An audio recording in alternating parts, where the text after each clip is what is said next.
It's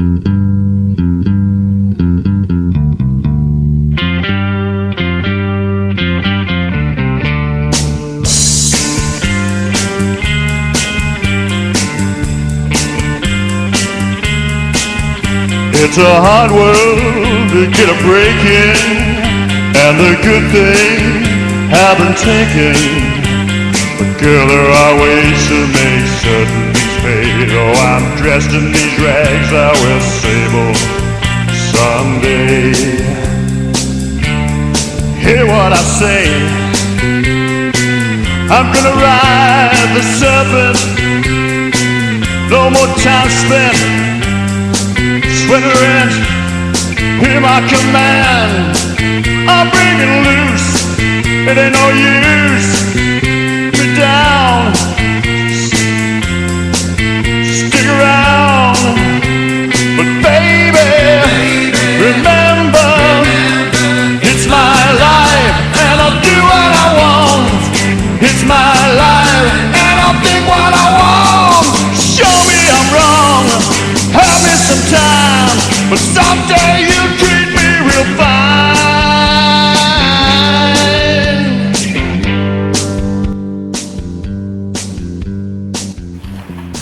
Ladies and gentlemen, boys and girls, citizens of planet Earth and beyond, stretching far off into the galaxy, as far as your mind's eye and your imagination can take you. Welcome to the Pork and Bean Show, starring Pork Cunningham and Frank Oliver Baines. Allow us to introduce you to new thoughts, put questions in your head, and consider things you never considered before. Where the paranormal becomes normal, where unreal becomes real, where time and space cease to exist, and where love is everything. Fasten your seatbelts and enjoy the ride.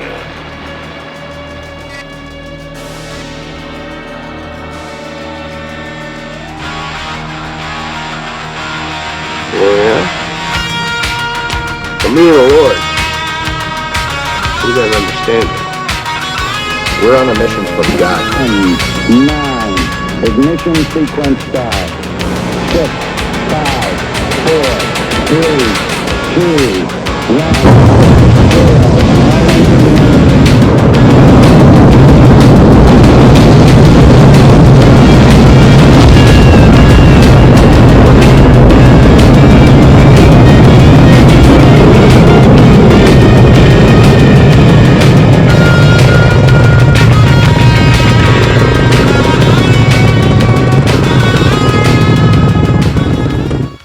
fingers.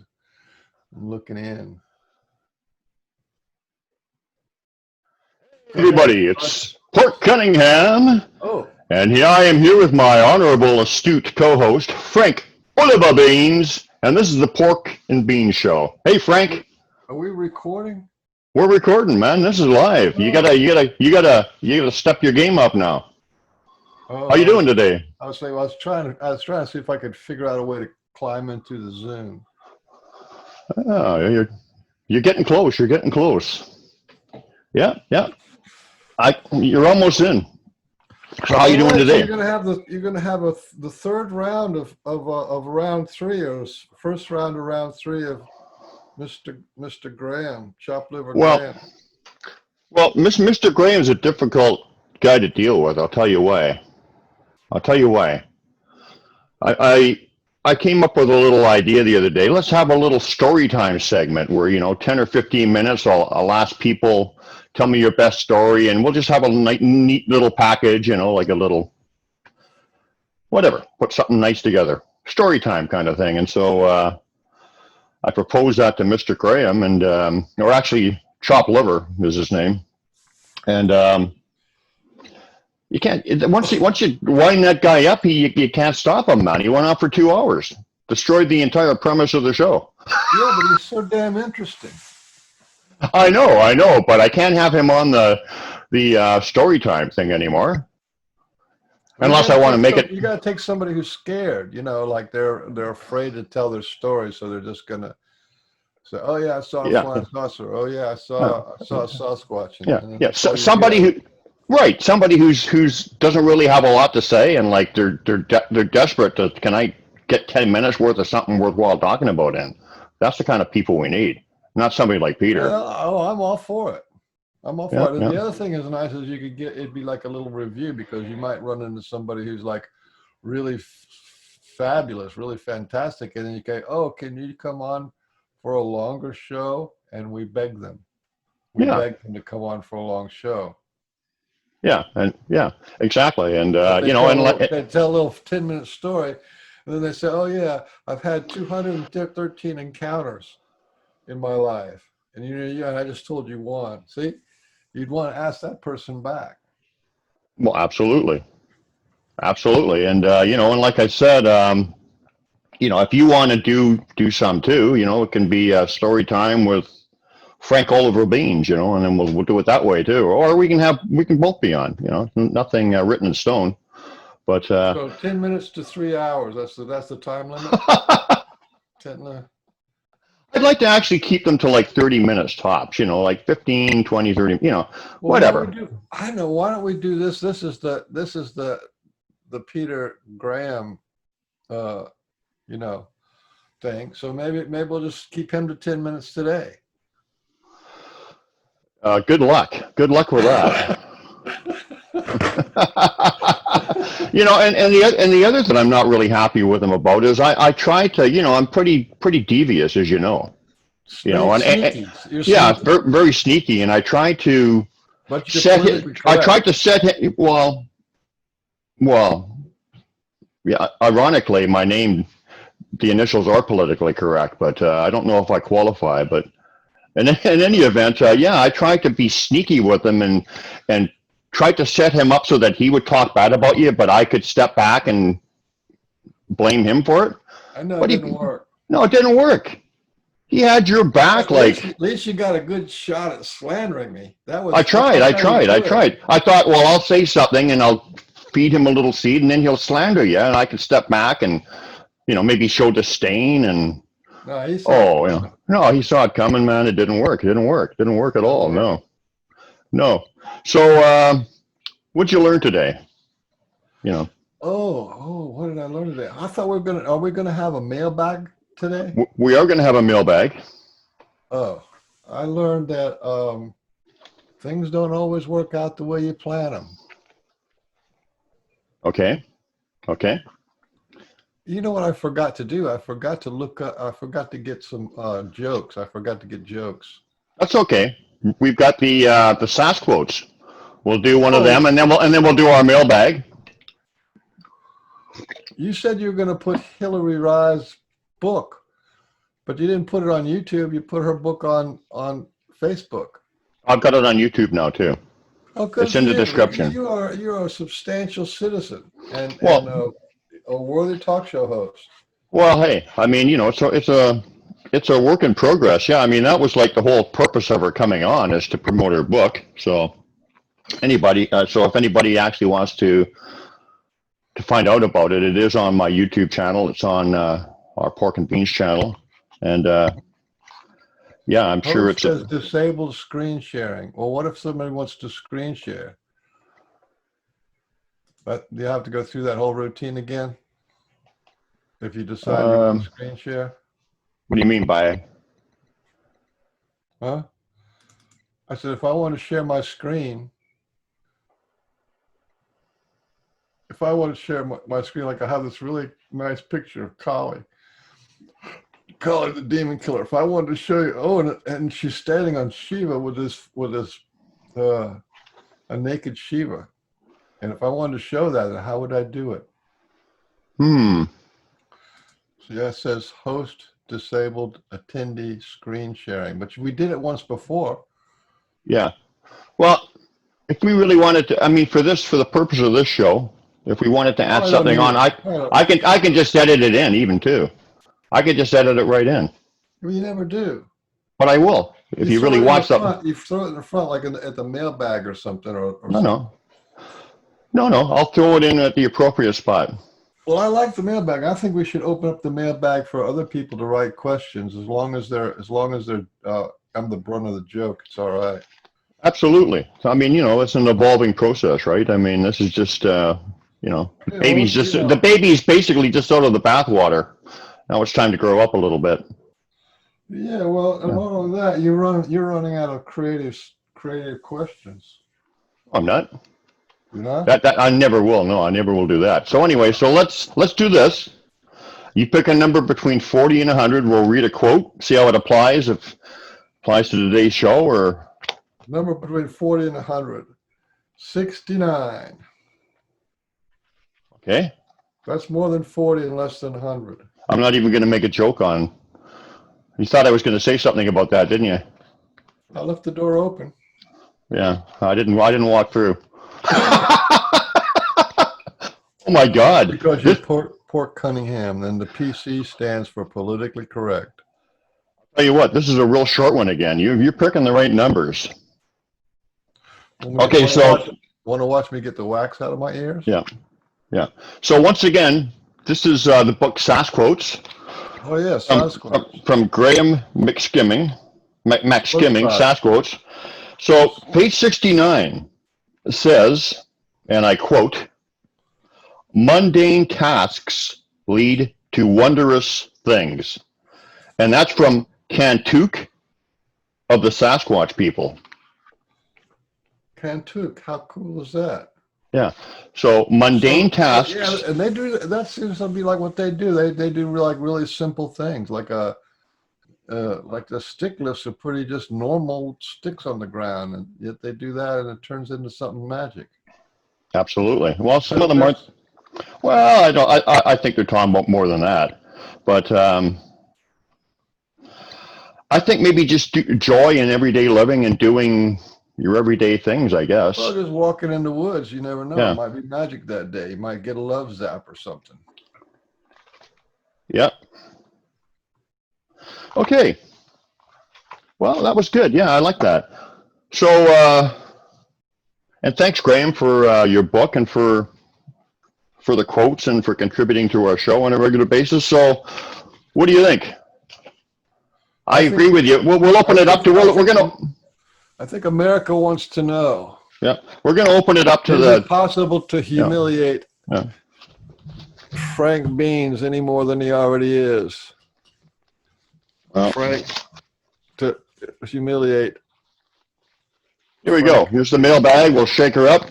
Like I said, we're going to get upgraded a little bit. We'll get actual people to phone in with their or text us in or whatever, or come on and ask their questions. I don't know exactly how. So who is this? Let's see. Oh yes, wait a minute, Mr. Postman. Wait, hey, Mr. Postman.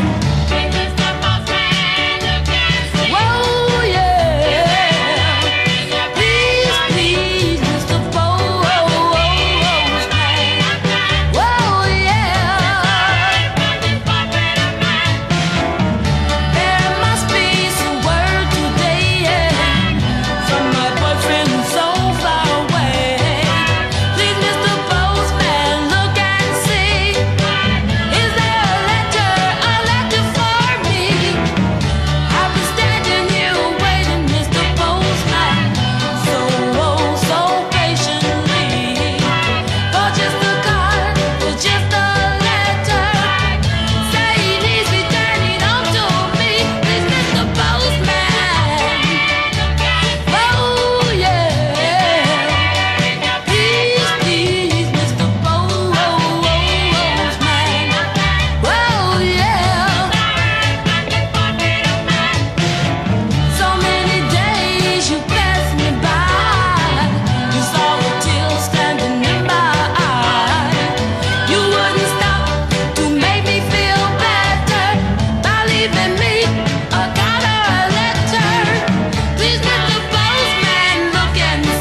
Oh, I like this question, Frank.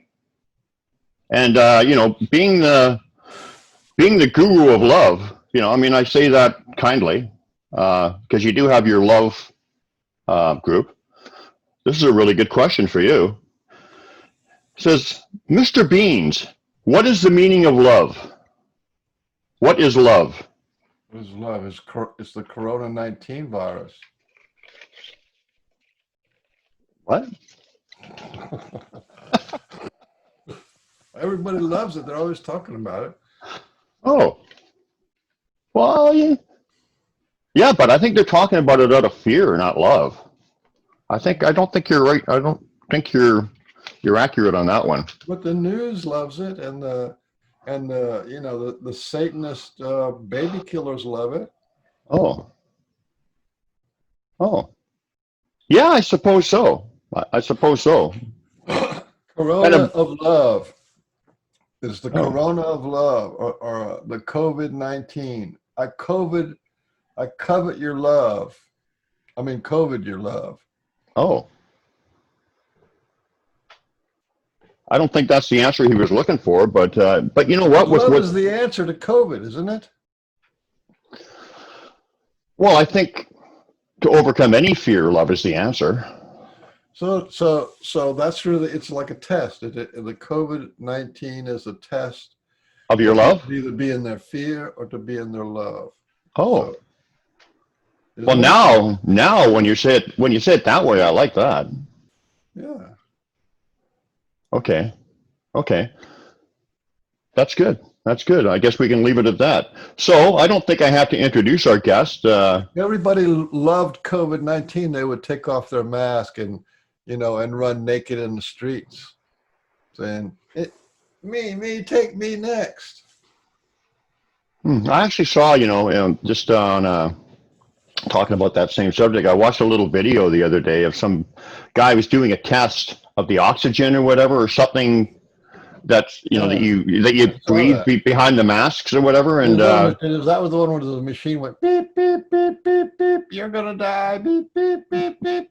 well, he was doing it with the sun or whatever. It was part of the demonstration. And I think his name's Del Bigtree or something. And yeah, it was just like horrible toxic conditions underneath that mask. I mean, like, I can't remember exactly what he said, but it's very unhealthy, put it that way. And probably the science behind it's not that good either. But love will win in the end, or we're gonna die, one or the other. We got the two choices: love or die. well, yeah, I choose love, even when I die. So on that note, how about we bring in our guest, Peter John Graham. I don't think we even have to introduce him, except to say that he's kind of like a regular on the show now. We affectionately refer to him as Chop Liver, and he's from down under in Australia. So I'm going to just. Stain that takes a long time to scrub out. And he's not very and he's pretty smart too. You can't trick him. No, you can't trick him. That's the other problem. Okay, I think he's going to come on any second now. Well, what was the other video about? Hey, Peter. Our video, Peter and me. Yeah, what was it about? Well, I was trying to slander you. Well, that was at the end, but I watched the end, but because I figured that's when you'd try to slander me, but I didn't. Well, yeah, but I couldn't just come in right off the bat and attack you. That was the whole premise of it for me, was to slander you, but I couldn't. It's like to get audience engagement and all that, right? Right, and make them think I'm a decent kind of guy or whatever. Then I thought, okay, well then I'll plant a few seeds of thought in Peter's head, and then see if he will slam you, and then I could. Oh my God, indignation. That's my partner there, and then that's right, and have pity on a poor man's soul.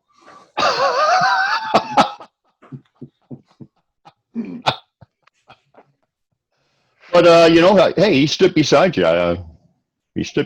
So epic fail. So how you doing today, Peter? I'm doing well, thanks, Porky. I've just had a great night. Really good.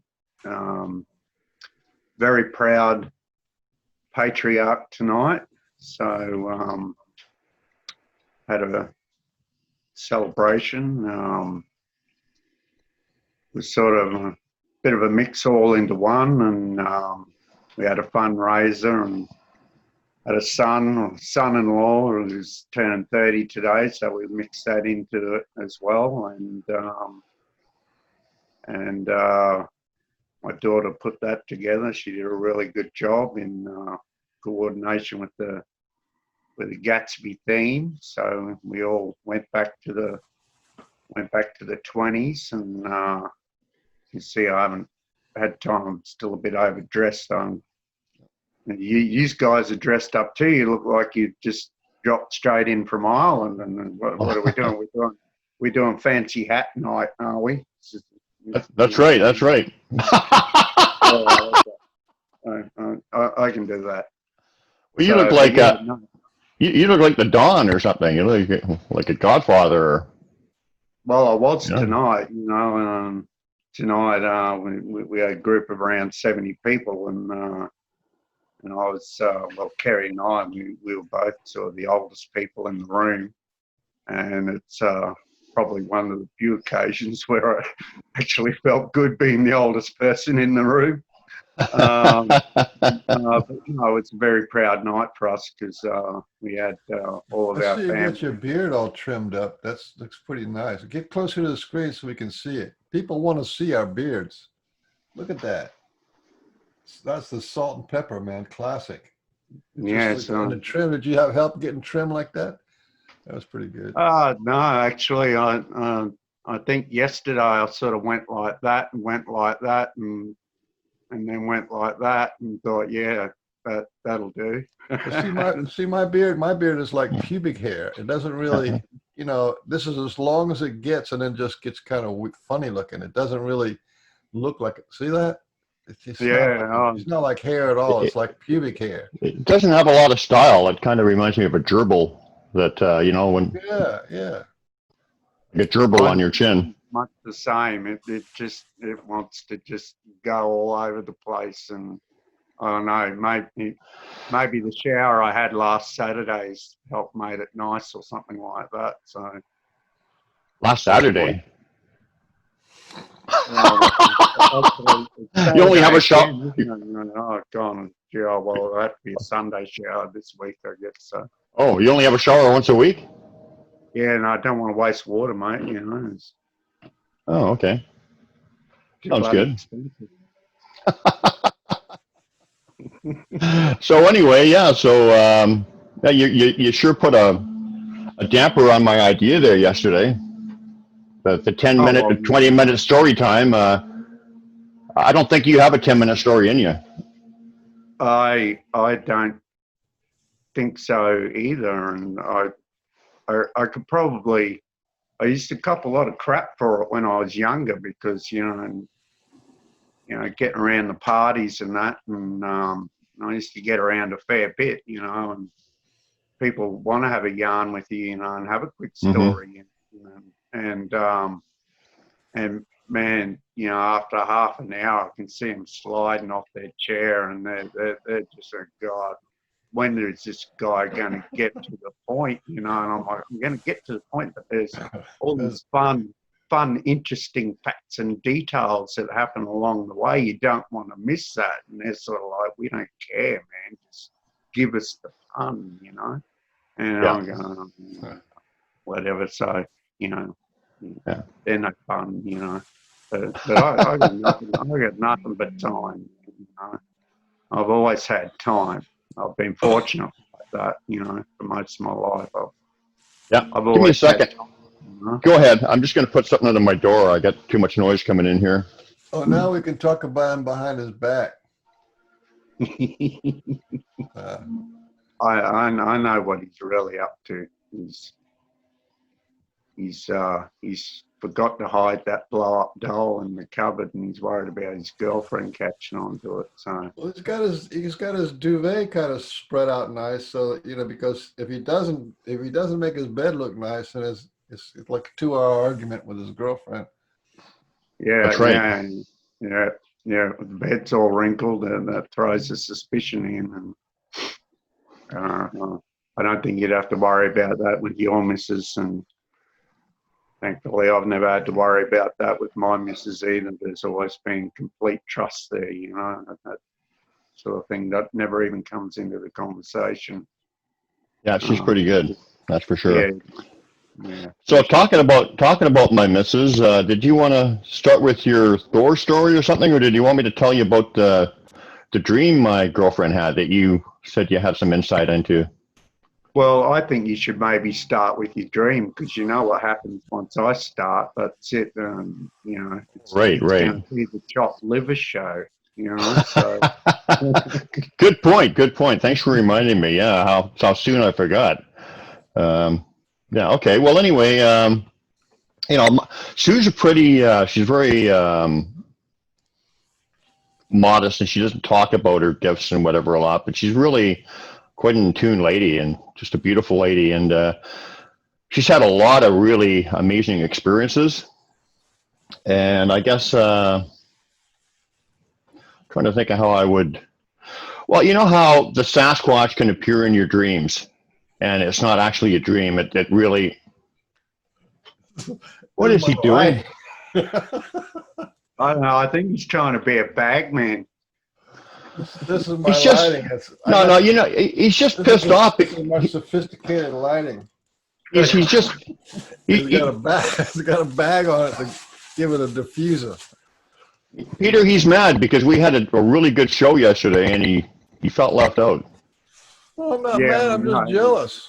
It's a big Yeah, difference. now he's jealous of all my backlight, and he's trying to do something all technical. Yeah, I'm trying to upgrade my deal here.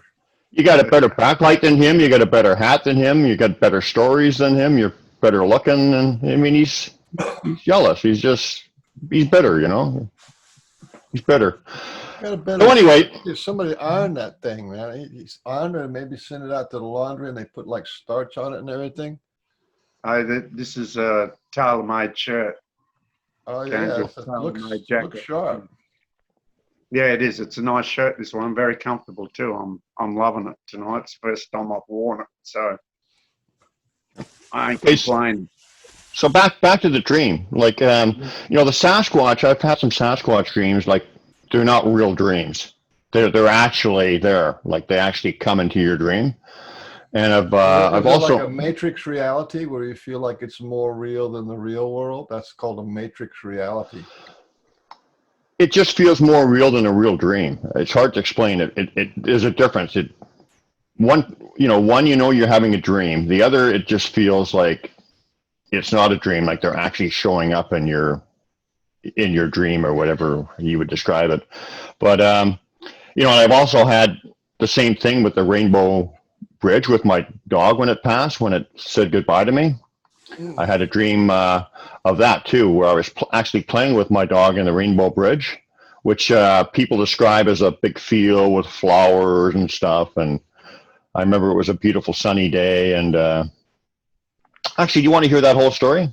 Or No, okay, we were going to talk about the Sue story. I know. Okay, yeah. I won't talk about that. I'll tell you that one later. But anyway, it was another example of a dream that wasn't a dream.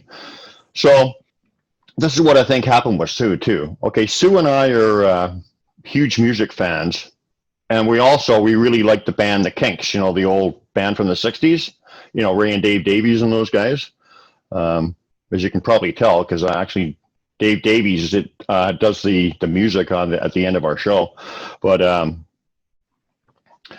anyway, so she. It was amazing. She said that she went to sleep and they appeared in her dream. But once again, it wasn't a dream. It was one of those real kind of dreams or whatever. And Dave Davies came up to Sue and said, "This is a song I have for you," but she actually said it was for me. He had it for me, actually. Like, I love those guys. Those guys are just like, I just love the Kinks. So I'm kind of kicking on. Are they still about these days? They're still doing some solo stuff and whatever, but yeah, they went on for about 30 years, but no, they retired in early 2000s, I think, or was it 90s or anyway. Yeah. But you know, I love those guys. So anyway, Ray Davies, the the lead singer and the chief writer, he shows up and said he had a song for us, and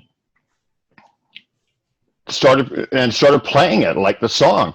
And Sue said she could see Dave standing in the background too, singing his harmonies and stuff. Like they're really good together, the way they sing together.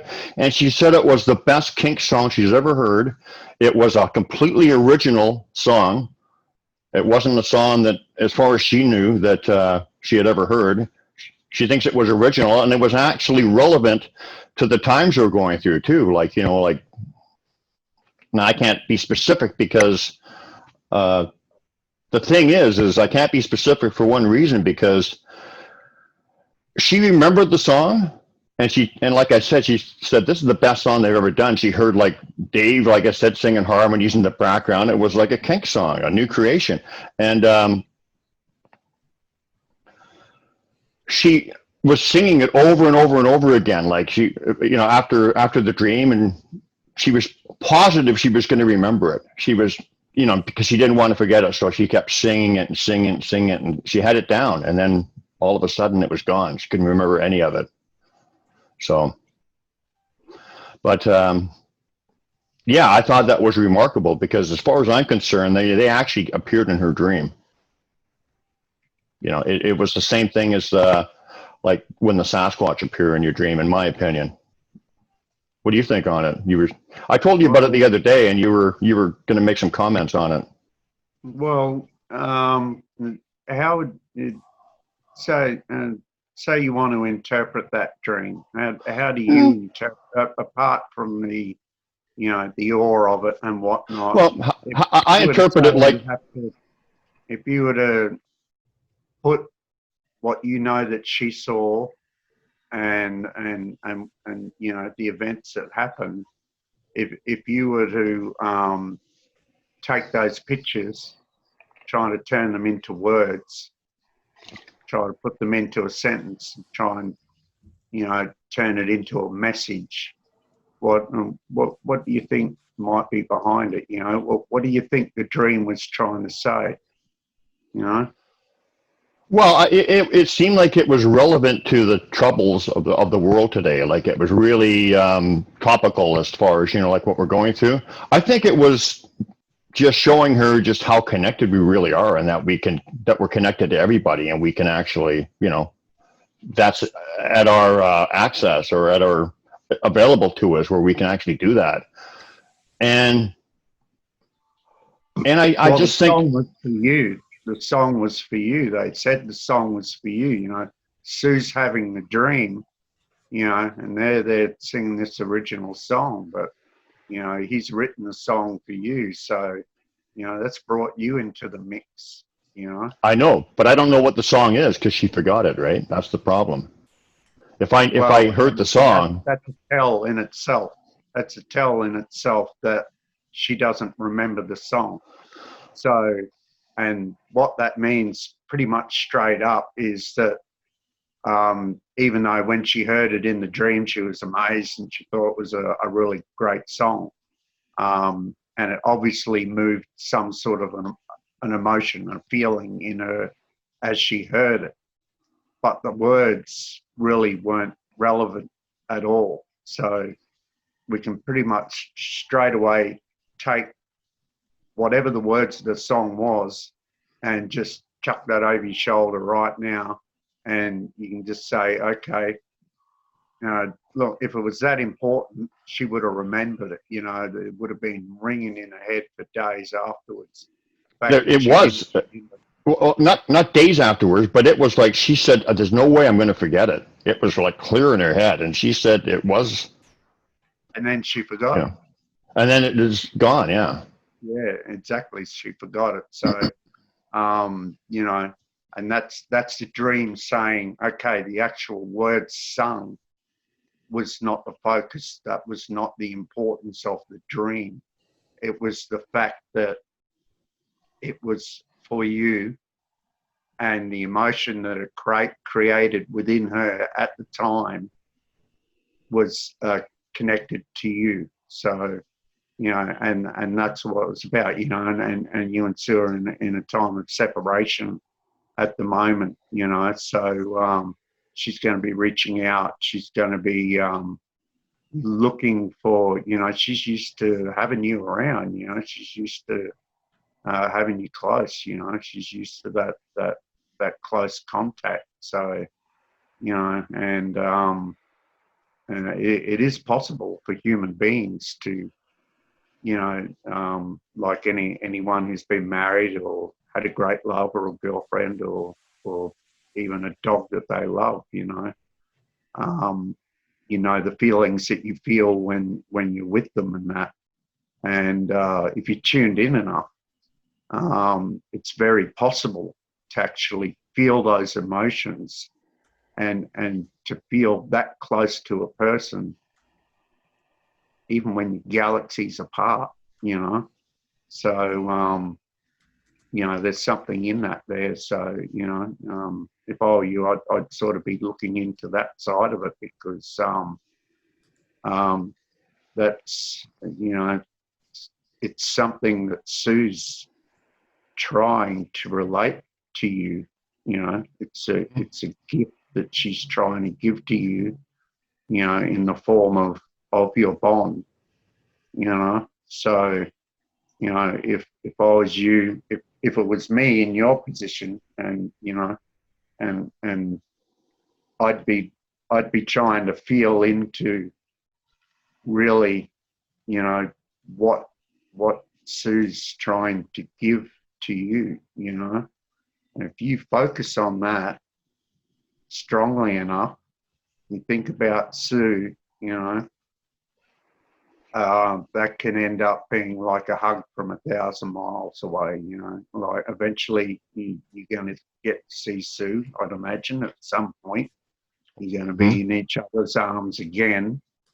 And I think you could pretty quickly right now, in a split second, get a rough idea of what it's going to be like for the first hug that you get after a lot of no hugs.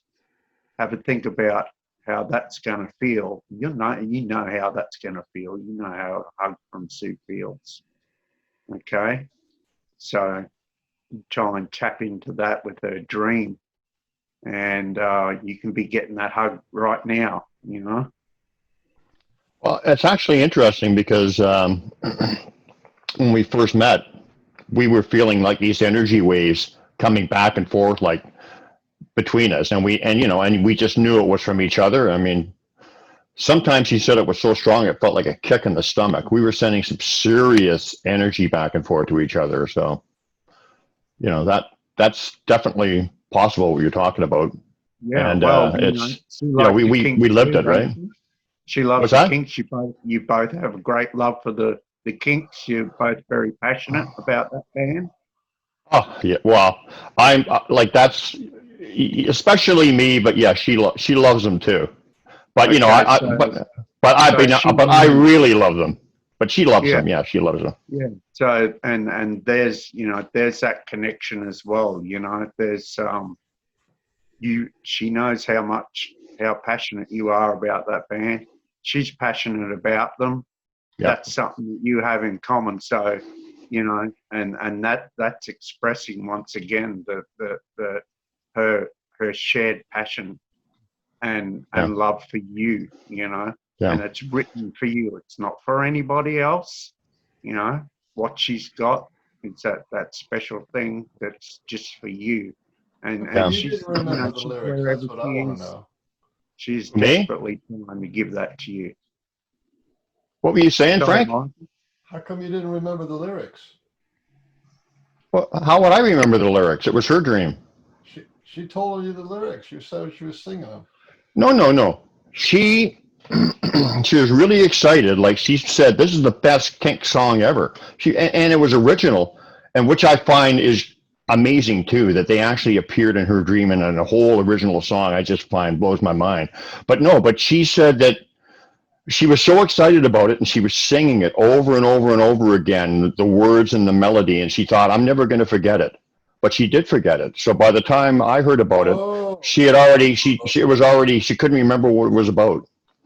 All she remembered was like what era it was from. It seemed like it was maybe 68, 69 Kinks or whatever and you know, she described them just, like I remember them looking in those days. And it was funny because she said she could see Dave Davies off in the background too, doing his little harmonies and whatever that he does with his brother. And it was just like, wow, how perfect a dream.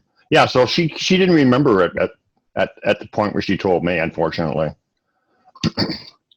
which, to me she was saying how great it was. And I thought, God, I would have loved to have heard that song, but not to be, but yeah, it's, You don't think there was any underlying anger or anything like that for you? Was it?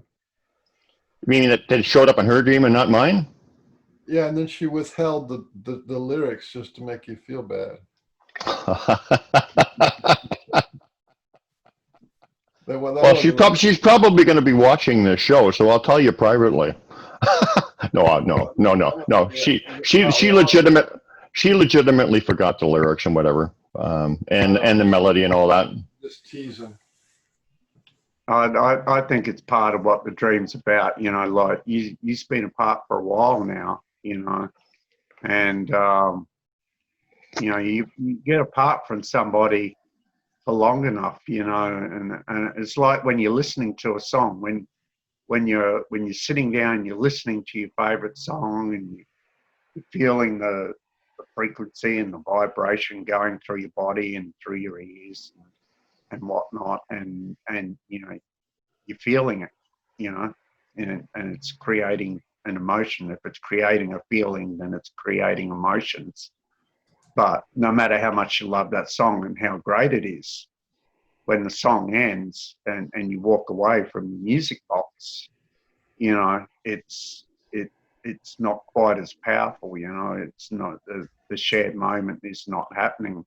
I think a lot of what Sue's dream is it's expressing how her being away from you, it's a little upsetting for her because, as much as she loves you, she's, she feels she's starting to feel maybe a little bit far apart, and that hurts for her, So right, and her mind and her body, her whole autonomic system is fighting to regain and to keep a hold of that energy that she understands and loves so much when she's very close to you.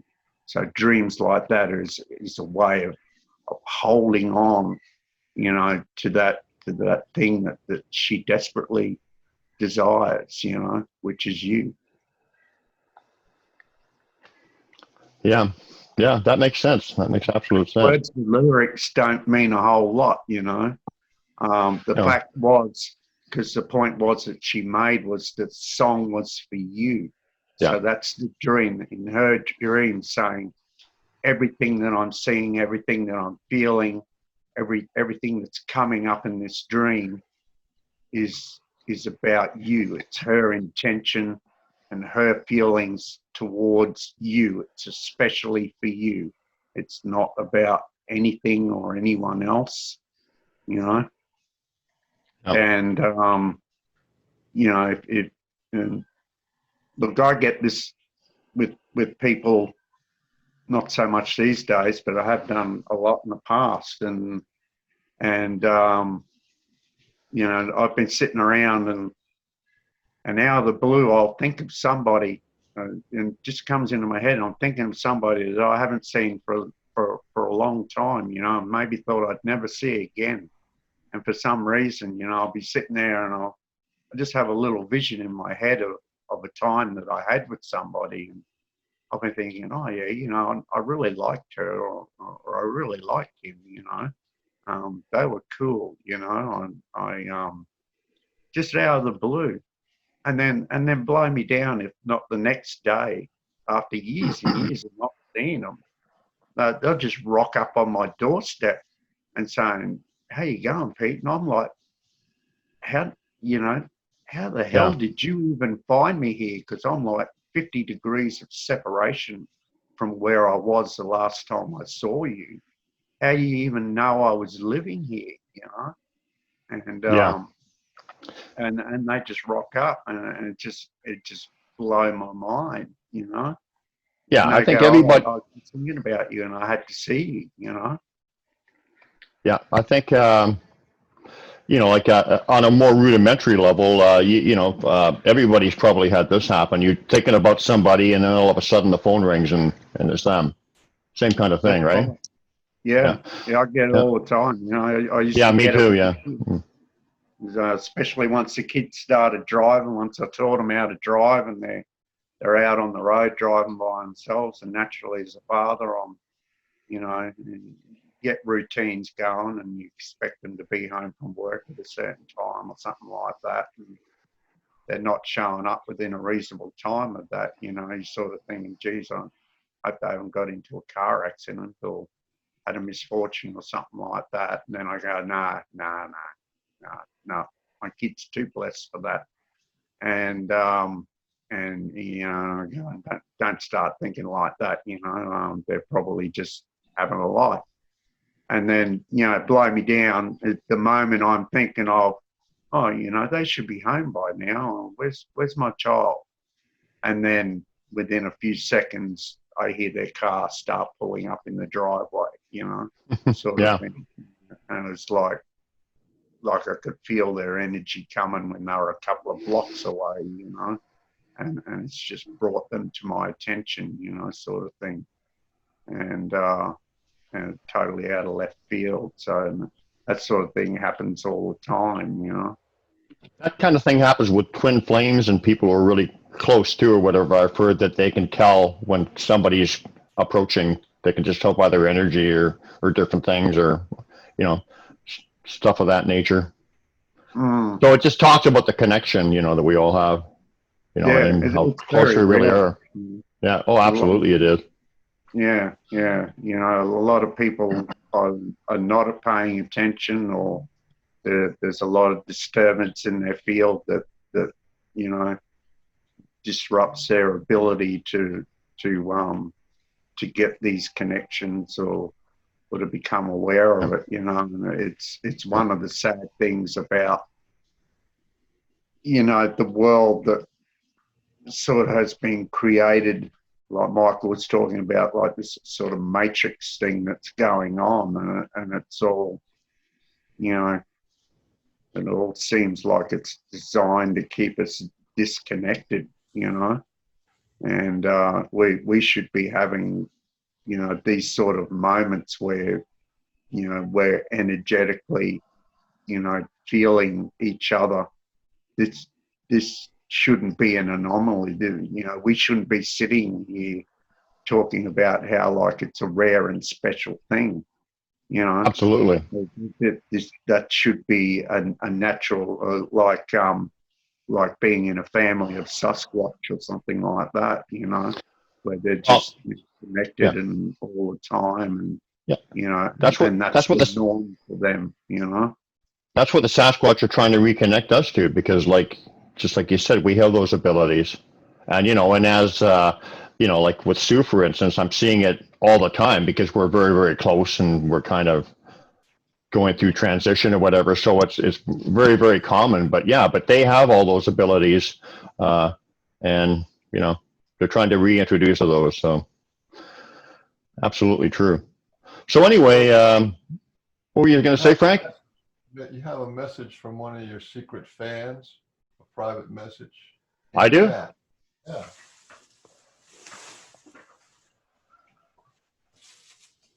Where'd you go?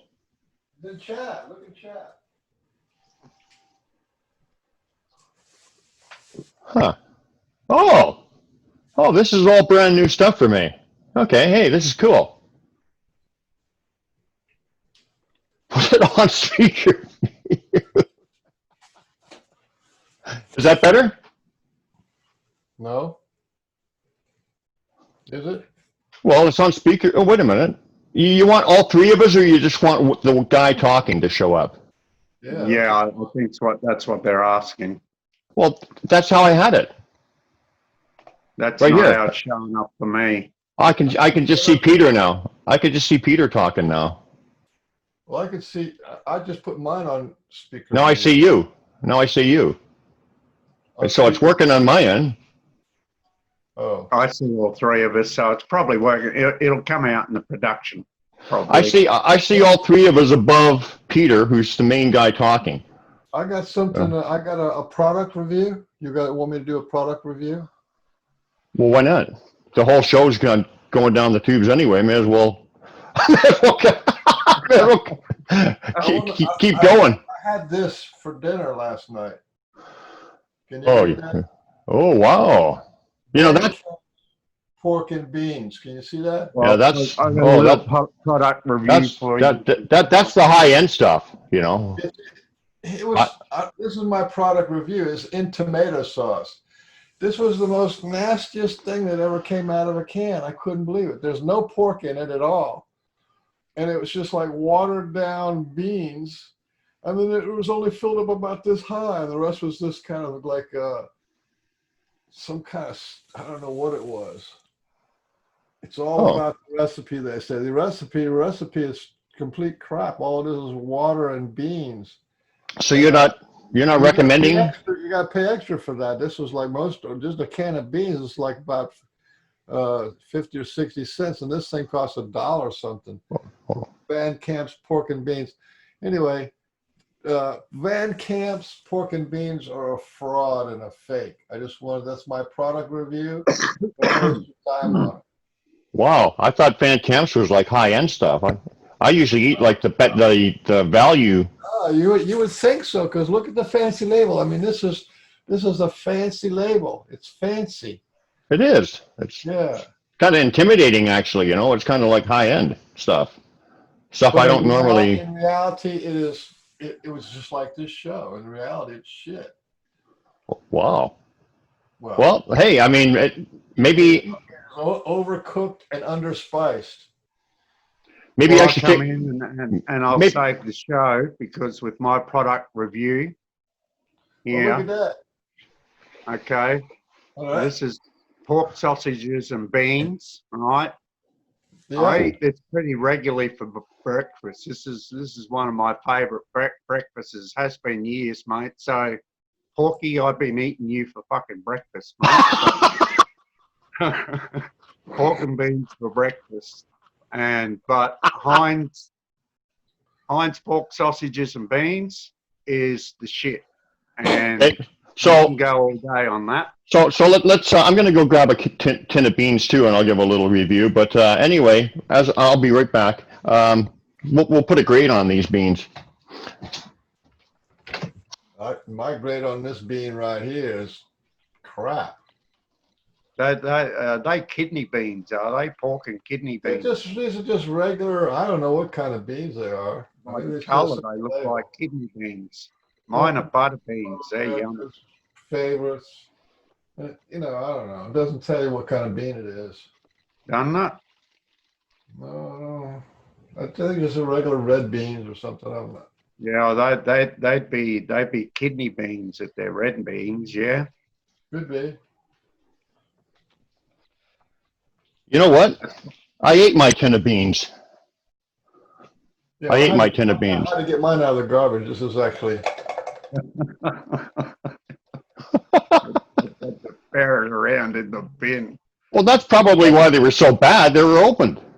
That is one desperate promotion. This is after I had to go get them out of the trash because I immediately put this thing in the trash. Oh, I thought you bought them like that, and maybe they just went bad on you. You had to actually open. No. Well, I just have like I used to have chili pork. I have chili just like it's a can of chili with no beans, and that's at least got spice and flavor on it. This thing here was, you know, you know what it reminds me of? It reminds me of a bad child's lunch at school. That's what it reminds me of. Yeah, I can't find my tin of beans, guys. Sorry, but I had the Bush's baked beans, and with molasses, and they're pretty good. They're pretty good. I give them a solid. Molasses in there, that make it nice. Yeah. Oh yeah, I give it a definite 8.5 to 9. Yeah. Throw them in the camp pack. You throw them in the camp pack. You eat them cold while you're hiking the trail lane. Yeah. Yeah, Yep. exactly. Yep. And I can't remember how many times when I was living in remote areas that I live on baked beans. No worries. Yeah. Baked beans. Yeah. And actually, I guess they're pretty good protein too, or fiber, or whatever is in them. Yeah, They're pretty good. butter beans and that are, Yep. probably the only bad thing in it might be like a preservative 282 or something like that they use to preserve it, which will be a petrochemical byproduct. But your body can deal with those sort of things if you got yourself adjusted properly. So we But found yeah, out. Yeah. So we found out that Van Camp's beans are the weakest link. Apparently. It was, if you're in for a disappointment, then buy them. Yeah. Well, like I said, I was get what you pay for, telling Peter, Yeah. yeah, absolutely. I was telling Peter the Bush's baked beans with molasses are good. You have to try them there, Mr. Beans. Bush's baked beans. I don't know. I'm not big on sweet beans. Sweet beans. I kind of like spicy Mexican style, or something like that. Oh, okay.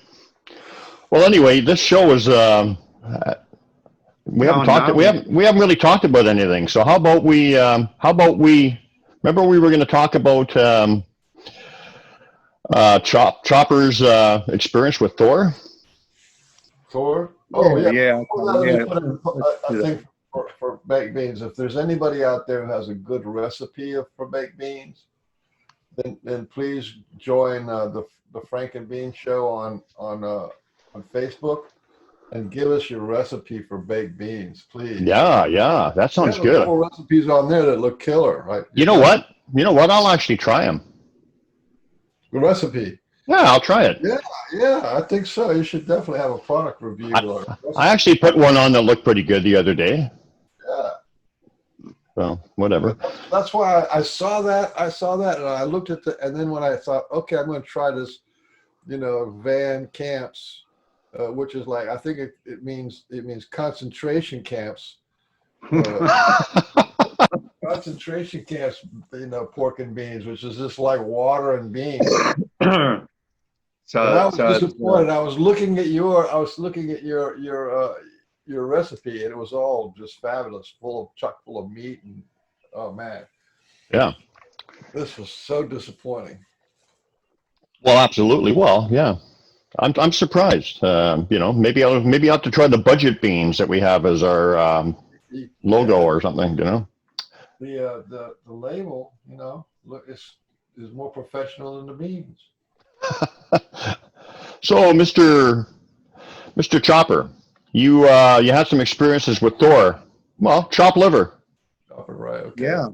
Yeah. Well, I get it. It all, some people might find it very amazing or whatever, and I guess it's a talking point. To me, it was sort of a little bit every day. When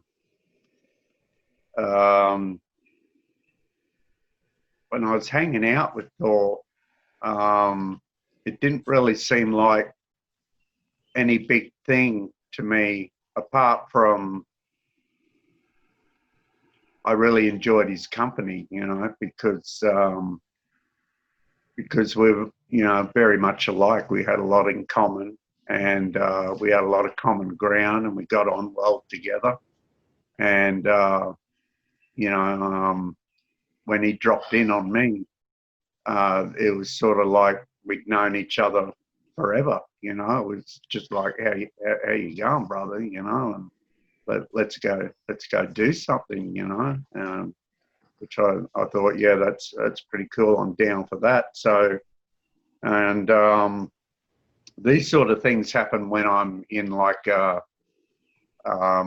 in a semi-lucid state, I'll be half awake, half asleep, type thing. So I'm not fully asleep, so it's not a dream. But I don't allow myself to be fully awake, that I'd become distracted by my surroundings or anything like that. So I guess for some people, they would relate to it as like a deep meditative state or something like that. Is it like you actually walk through a dream, but you're awake? It's like, Yeah, that's right. Yeah, because yeah. remember I said, I'm sorry, but I don't want to interrupt your story, except that this is important. That's kind of like what I experienced the other day. Remember I was saying I was creating my dreams when I was in a, Mm-hmm. I mean, I wasn't sleeping. Okay, that's amazing. So, Yeah. okay, so yeah, so go on, man. This is great. That's the sort of state you want to get yourself in. If you can remember how you got yourself there, and you know what sort of environment you had to create for yourself, and what sort of you know emotional type of setup that you have to have within your body at the time. You know, being in touch with yourself. And so when you can recreate that, you know, you could be open for a lot of, you know, amazing adventures, and you leave yourself open for a lot of people to contact you, you know. And I remember, the one thing I remember though is distinctly is that this is something that I can develop and, you know, and work on. So that's exactly like you said that I thought, like, oh wow, I have the potential to develop this and take it further, whatever. So yeah, you yeah. obviously do. So Mr. Beans, he gives me anxiety when his picture goes out for some reason because I don't trust him. No, it's all right. Well, yeah. You know what I mean? I don't know what he's doing behind the scenes. He's liable to be doing anything. It's all good. Frankie's heard this story before, you know, so we've. Oh, has he? Okay, well let's so then I was going to ask you actually how do you see him, but then you kind of explained it. You could just kind of see him in a real, like, vivid real dream kind of thing. You're walking through well, a kind of, no, we were actually there. It's what I was discussing. We were discussing yesterday about parallel realities, you know. And, well, so you actually there physical? Are you actually there like as if you're hiking through the woods with a friend or whatever? Is that real? I'm actually there. I can feel everything under my feet. I can feel the rain on me. Wow. I can smell all the smells. Okay, so walk us through, because this is really interesting to me, and I'm sure people would like to know. So it begins where it's just kind of like you're in a sleepy state, and then it develops. How does it develop, and then eventually you're right there with this person? So how does that? Well, the idea is to get yourself into maybe you might like to define it as like a 0 point or a no state, but not to the point where you want to completely empty your mind, you know. But you want to get yourself into a state where your current reality is not important to you, you know. What's around you, what you're seeing, what's happening, what's going on is no longer relevant, you know. Like most of the time, we spend all our waking time, we're looking around and we're perceiving our environment, we're engaging, and you know, we're trying to be creative in our three-dimensional world and all the rest of it. So just kind of blank your mind out, kind of. Just kind of not acknowledge. You got to drop all that. You got to lose complete interest in what's going on around you. Get yourself into an environment where you're not going to be distracted. You don't want people coming in and talking at you. You know, a dark room's good. I do it when I'm in bed and I'm in the room and it's dark. No one's coming and annoying me. No one's asking me for nothing. And there's nothing that I've got to be up for or anything. So I've got time. And, but, you know, and time sort of loses its relevance a little bit when this happens, you know, like the occasion that I'm about to talk about, you know, we spent about 4 days hiking But in this realm and on Earth right now, it would have been all of about 20 minutes. So Right. over 20 minutes time, it's like time changes, and once you start getting into other realms and whatnot, 1,000 years can be like a day, So Right. so it starts getting into that sort of area, and but anyway, and a lot of this isn't just for fun either, he didn't just come and hang out with me because because he felt like shooting shit for a while or something like that, he was coming to let me know things about myself, qualities course. that he could see in me that that he was quite familiar with, and because I'm familiar with Thor, I can take his advice, as meaning something, because I know he's credible. I know he knows what he's talking about on certain subjects because he understands it, because he's walked the walk and he's talked the talk. Anyway, Let me just interject one thing because I'm not certain on this. So do you call in who you want to call in, or just whoever wants to come in comes in? I just let whoever come in. Okay. So All right.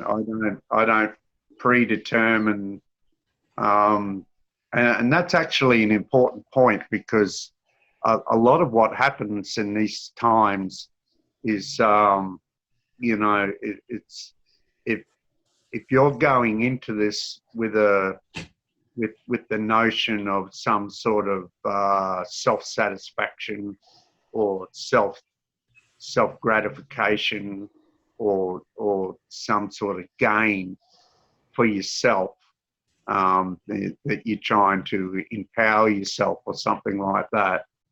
The good guys, they don't work like that, chances are, if that's your intention, someone may come, but chances are they're not really your friend.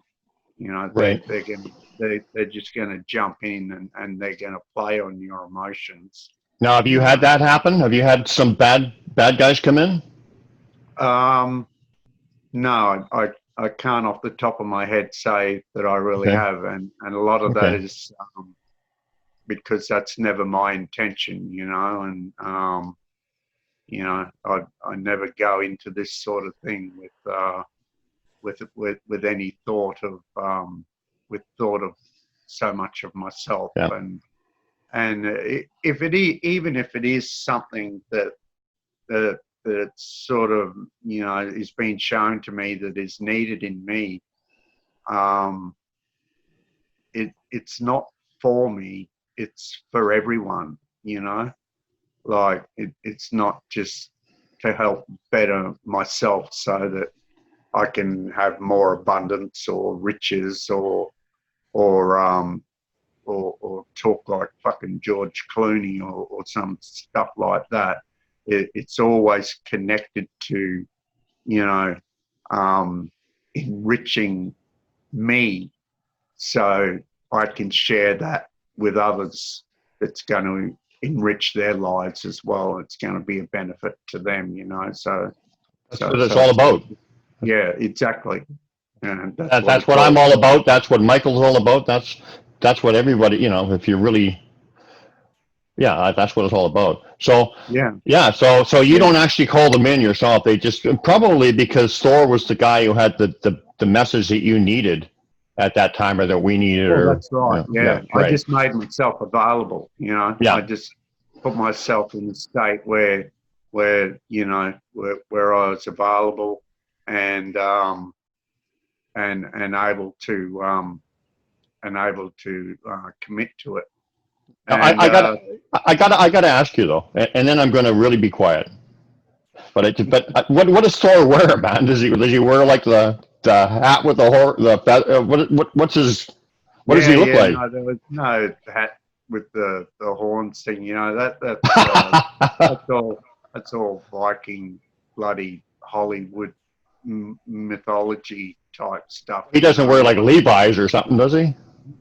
Yeah, pretty much. He's just slobbing around in jeans and a t-shirt, you know. Oh, and a lot of that too is, look, you know, for all I know, in his spare time he could wear pink bloody tutus, and in someone else's reality maybe he does, but you know, he would appear to me in a way that's, you know, that's welcoming to me. Okay. So, and that's how these things happen, you know. And maybe in, you know, in sometimes maybe in you know, hundreds of years ago, if a Viking had an experience just like I had with him, maybe Thor appeared with a helmet with horns on or something like that, because that's Excuse me. sort of what he expected to see. Yeah. So there's a lot of that too, and a lot of that stuff. It's all window dressing. You know, it's just window dressing. It's as much an illusion as how we talk about even in our reality here being an illusion type. Was thing, he you know? was he real buff and stuff, or like bodybuilder type looking? Yeah. You know, like he's a big guy. You know, he made me look like a bloody, you know, like a lightweight. That's for sure. And okay. Yeah. So anyway, I'm gonna try to be quiet, and so you can tell your story. It's just, but I thought, you know, like getting some background on what he looks like and some of that stuff was kind of enhance the story. Yeah. Go ahead. I want to hear more about how you're going to be quiet. That's fascinating.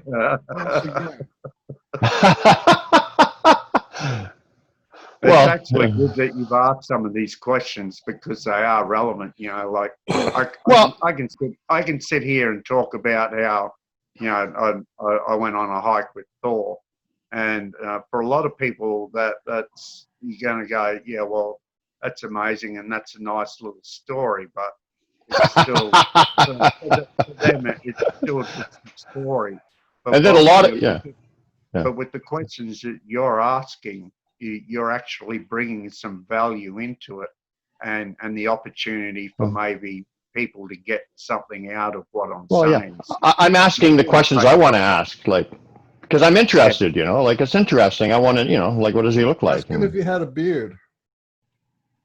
Well, I think he just did. You're allowed to talk. He didn't have a beard when I met him. He's pretty clean faced, you know. Oh, how about long hair? No, not really, not that long. Probably a bit shorter than Brian's. You know, he wasn't short, but wasn't real long either, you know. And did he actually have his hammer with him, or is that he left that at the office, or what? Yeah, that's right. Yeah, no, he left that at the office. It's like last time I talked to Brian. Brian asked the same thing last time, and you know, like, I'm not his enemy. He doesn't have to bring his hammer along when he comes and hangs out with me. He doesn't need a hammer with you. You're just like you're like a little peanut to him. Yeah, it's just like when you go shopping, you don't put your tool bag on and bang your hammer on and whatnot to go shopping at the store, do you? Well, sometimes I do. Build a house, then you take your hammer with you, you know, sort of thing. It's horses for courses, you know. Yeah. So anyway, and we weren't there to go and fight some great battle or do anything like that. We were there to hang out. I got the one other question, and I think we pretty well got him covered as far as these are the questions. You know, these are some of the questions. Like this is what I like about the show too, is that when I listen to, and I'm not comparing myself. Well, maybe I am. Don't mean to, but basically, I find that when I hear a lot of interviewers, and not all of them, I had an interview with Wendy Garrett actually. She's just amazing. What a professional. But sometimes I hear interviewers and I'm always lacking. Like, they don't ask the questions that like I want to hear, right? You know, like, why aren't you asking this? Like, why aren't you asking? I mean, it just seems like it's there's something lacking. Like, I want to hear some more of the details, and they Yeah, seem to like, did skip he look over a like lot. a Nordic or did he look like a Yeah. Sasquatch? But what I wanted to ask you, no, well, wait a minute. What, you see, like he's taking it down to the low budget pork and beans Sasquatch fans, level if now. they found out that Thor looked like a Sasquatch, they'd lose their mind. What I want to know is, okay, we already know he was dressed like a regular guy. He was a big buff guy kind of guy, but how did he act? Did he act like a god, or did he just act like just a regular guy talking to you? How was his demeanor? Well, Did he have that godly air, or what? Or oh, definitely. no, I'm serious. Yeah, no. When this guy stomps around, his presence is made known. Like this guy, if he steps into a room full of people, he's going to be the guy that everyone's looking at because he sticks out like a sore thumb. So But does he? Yeah. Does he say stuff like, "Hey, Peter, let's check this out, mate," or does he like talk like the guy from Mount Olympus or whatever, like, "Oh, it'll be," like?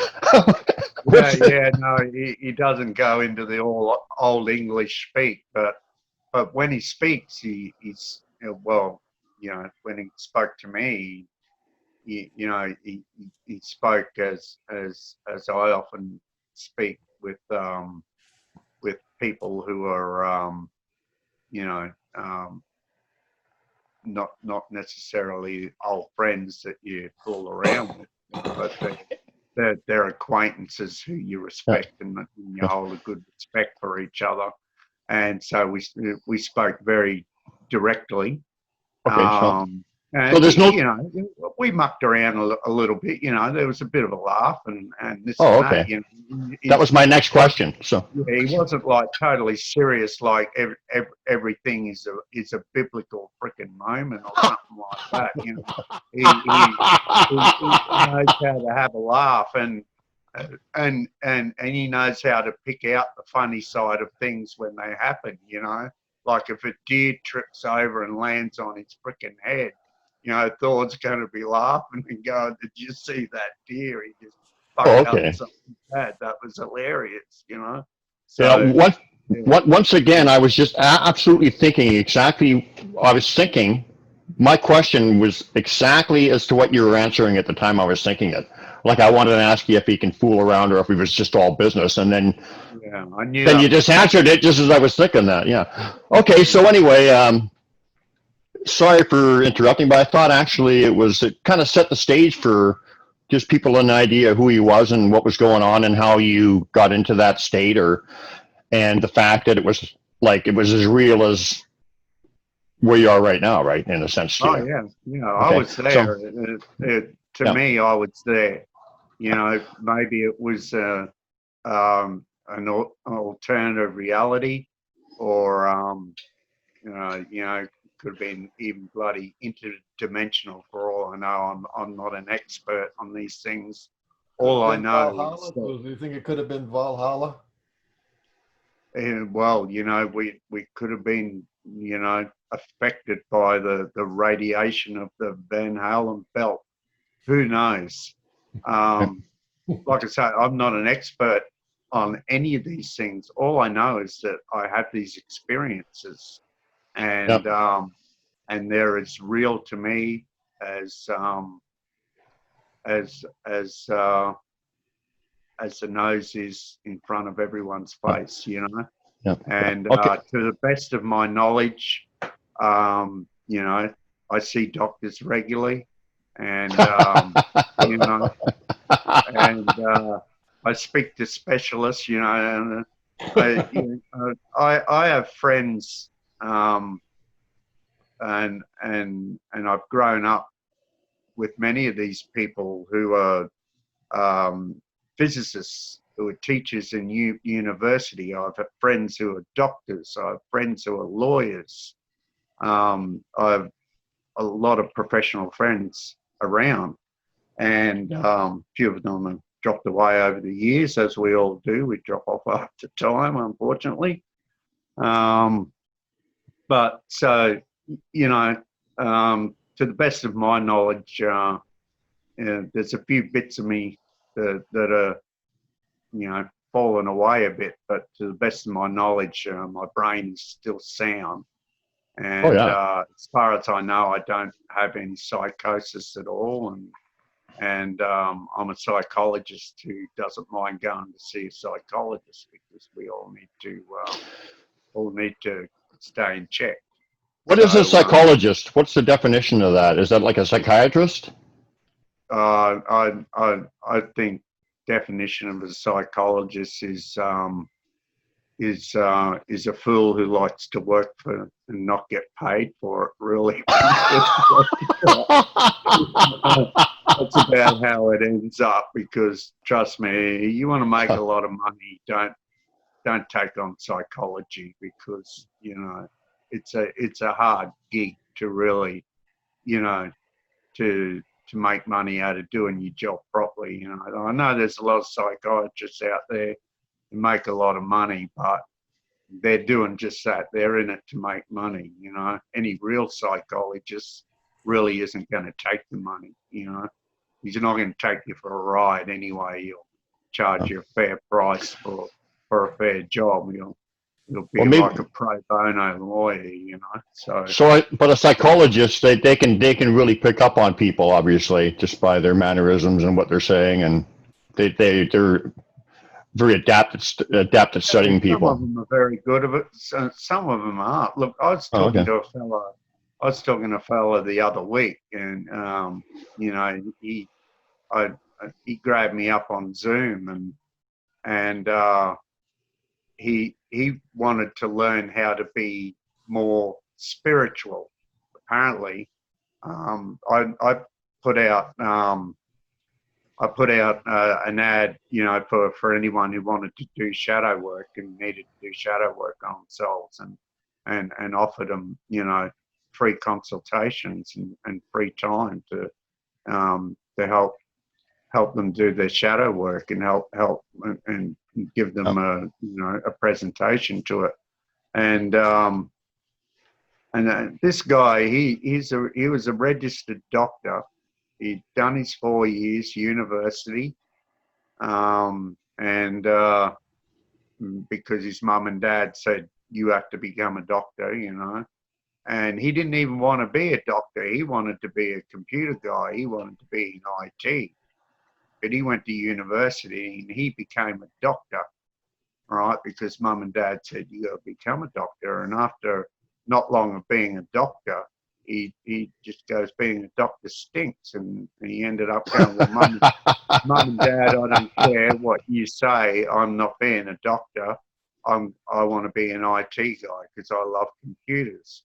So he'd just done 4 years, learned how to be a doctor, started in the practice, decided he didn't like it, and then he's off having to do another 4 years to be an IT guy. And but the point I'm trying to get at is this guy is a registered doctor, and he could practice anywhere in the world that he wants and charge, whatever the going rate is, and all his qualifications are there, but he couldn't give two shits about you. He doesn't care whether you live or die or what, because he doesn't care about medicine at all. He was only a doctor because mum, and there's a lot of them out there, they are only doctors because mum and dad said, if I'm going to pay for your tuition, you're going to be a doctor, Mm-hmm. and they pass the tests and all the rest of it. But as far as having any empathy for you, or they're too worried about whether they prescribe the right or wrong pills to you, and if you get sick and die, oh, well, my insurance will cover that, sort of thing. There's a lot of people like that out there, and he's coming to me, and I thought he was genuinely interested about shadow work, and I spoke with him for a couple of hours, and before, and I asked him, I said, well, what is it, because I was just getting to know the guy a bit first, and I said, well, what is it that you really want from me? And he goes, oh, I really just want to learn how to be more spiritual. And I said, well, that's cool. I said, that's probably a good thing for everyone to want to learn a bit. And I said, well, why do you want to become more spiritual, And he says, oh, I've got a couple of friends, one can see auras and another one sees ghosts. And I just think it'd be really cool to be able to do that. I want to be able to do that. And I've just gone, man, and I got deflated straight away because he just wasted a couple of hours of my time, Exactly. Yeah. But to him, wanting to be more spiritual was pretty much like him going and learning to be a doctor. He just thought it'd be something to bloody do, Right. It'd be cool. And it'd be cool if I could say to my friends that I see auras and stuff. And I just said, look, man, see you later. I said, you want to do shadow work? I said, I'll spend hours, I'll spend days with you. But if you're coming here thinking I'm some sort of guru who's going to teach you how to be spiritual and you just want to do it like you think it's a fun thing, I said, well, it doesn't work like that. I said, your intentions are all over the place. And even if I did teach you how to be spiritual, you're not going to get it, so, don't waste my time and do yourself a favor. Don't waste your time. Go off and learn how to pull computers apart or something or whatever it is you want to do. Anyway, we'll get back to Thor. Yep. Oh, yeah, Let me just to add my little thing before Peter goes on to you go way too much. I wanted to ask about if you could put this Thor business in context, because you and I have talked about you having many meetings with different beings, and of which Thor is only one of them. And if you could put this in context and just maybe give a list of some of the variety of beings and how frequent you meet them, I think that would really put it in a frame for people, that this is just not a one-off thing. Don't Let me interrupt. just say, well, no, I have to because I don't want to interrupt after this. I don't want to interrupt that because once the Thor stuff have a feed here. Once the Just a promise. Are you going to promise? once the Thor stuff starts, and I want it to keep going. But I had a really good idea. I was thinking, for maybe because I think that Chopper Liver is pretty much, he could almost be a co-host. I mean, he's going to be probably a regular guest. So he'd be kind of like a mascot or something. So I'm wondering if on one episode, if maybe we could put you, Frank Beans, on the virtual psychology couch, and he can analyze you on one of the shows. He can do his thing. That'd be a laugh. Would you be up for that, Chop? Yeah, I'd be up for that. Actually, we'll put Frankie on the psychiatry couch, and you can do your thing, and then but he's got to agree that whatever goes, whatever Chop Liver finds out is Better to put you on the couch because you got that nice bed back there, see, and you can just move your computer a little closer to the bed, and then you could do like a whole, psychology thing. Well, I got a 32-inch 4K screen. It's kind of hard to move closer to the bed. Oh, okay. You see how I said that? Like, I just realized when I said that I was kind of bragging. I got a 32-inch 4K screen. Because I got a 55-inch in my bedroom. So what, for your computer? Brag on. Yeah. For your computer? No. Well, actually, it is a computer. I got a 55-inch TV screen in my bedroom right at the foot of my bed, which is actually a smart TV. So it's a computer as well. I can go on Google and the internet, and I can zoom through it and all that if I wanted to, but I don't because Kerry's usually sleeping. I don't want to disturb her. But yeah, I got a 55-inch computer screen sitting in my bedroom. I've got another 50-inch one sitting over here on the wall just next to me. So, oh well, size matters. Anyway, enough measuring. But that would be fun, right? That would be fun, wouldn't it? You put me or promised. I know. I said once I stop. I said, we'll do that. We'll put me or Michael on the virtual psychiatry couch, and you can do your stuff. And hey, it You could can put be. whoever you want on the couch, you know. I'm happy to do that. Look, at the moment, Okay. like Kerry and I have taken a little bit of a break from it for a while. With this whole COVID thing, we've used that as a good opportunity to slack off a bit and just have a little bit of a holiday, like the government's let everyone else do. And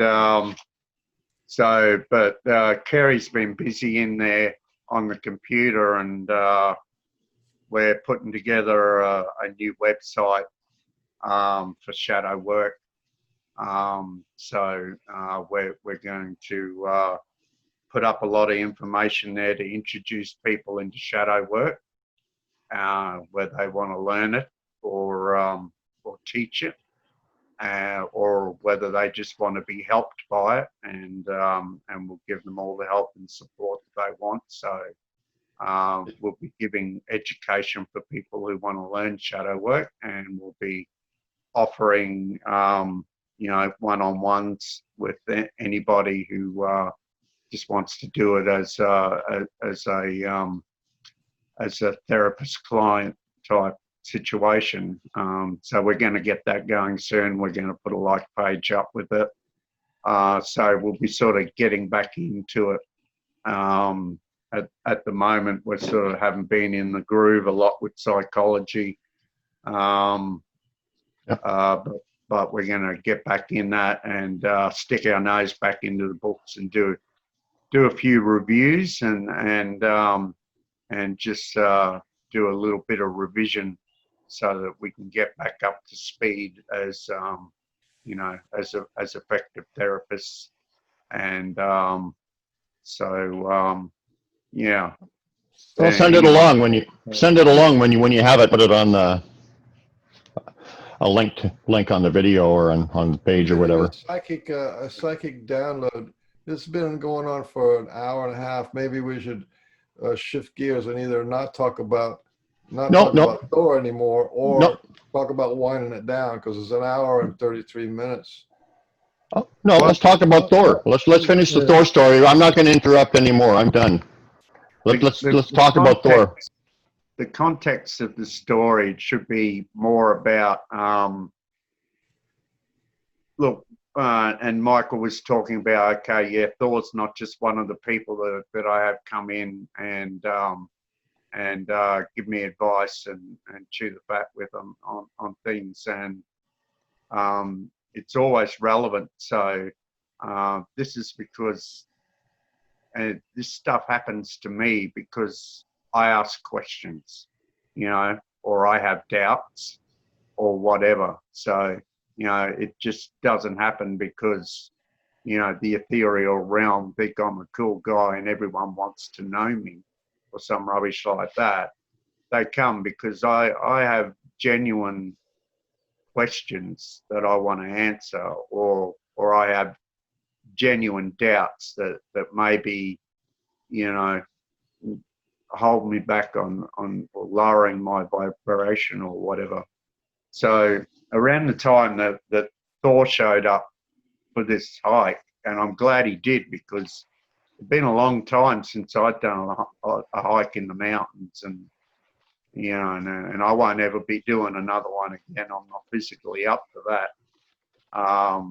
So that was a lovely treat to be able to go and be amongst the mountains and the rivers and the streams and get in amongst it all, as I used to when I was younger. But the main point of it was that the most striking moment of our whole little journey together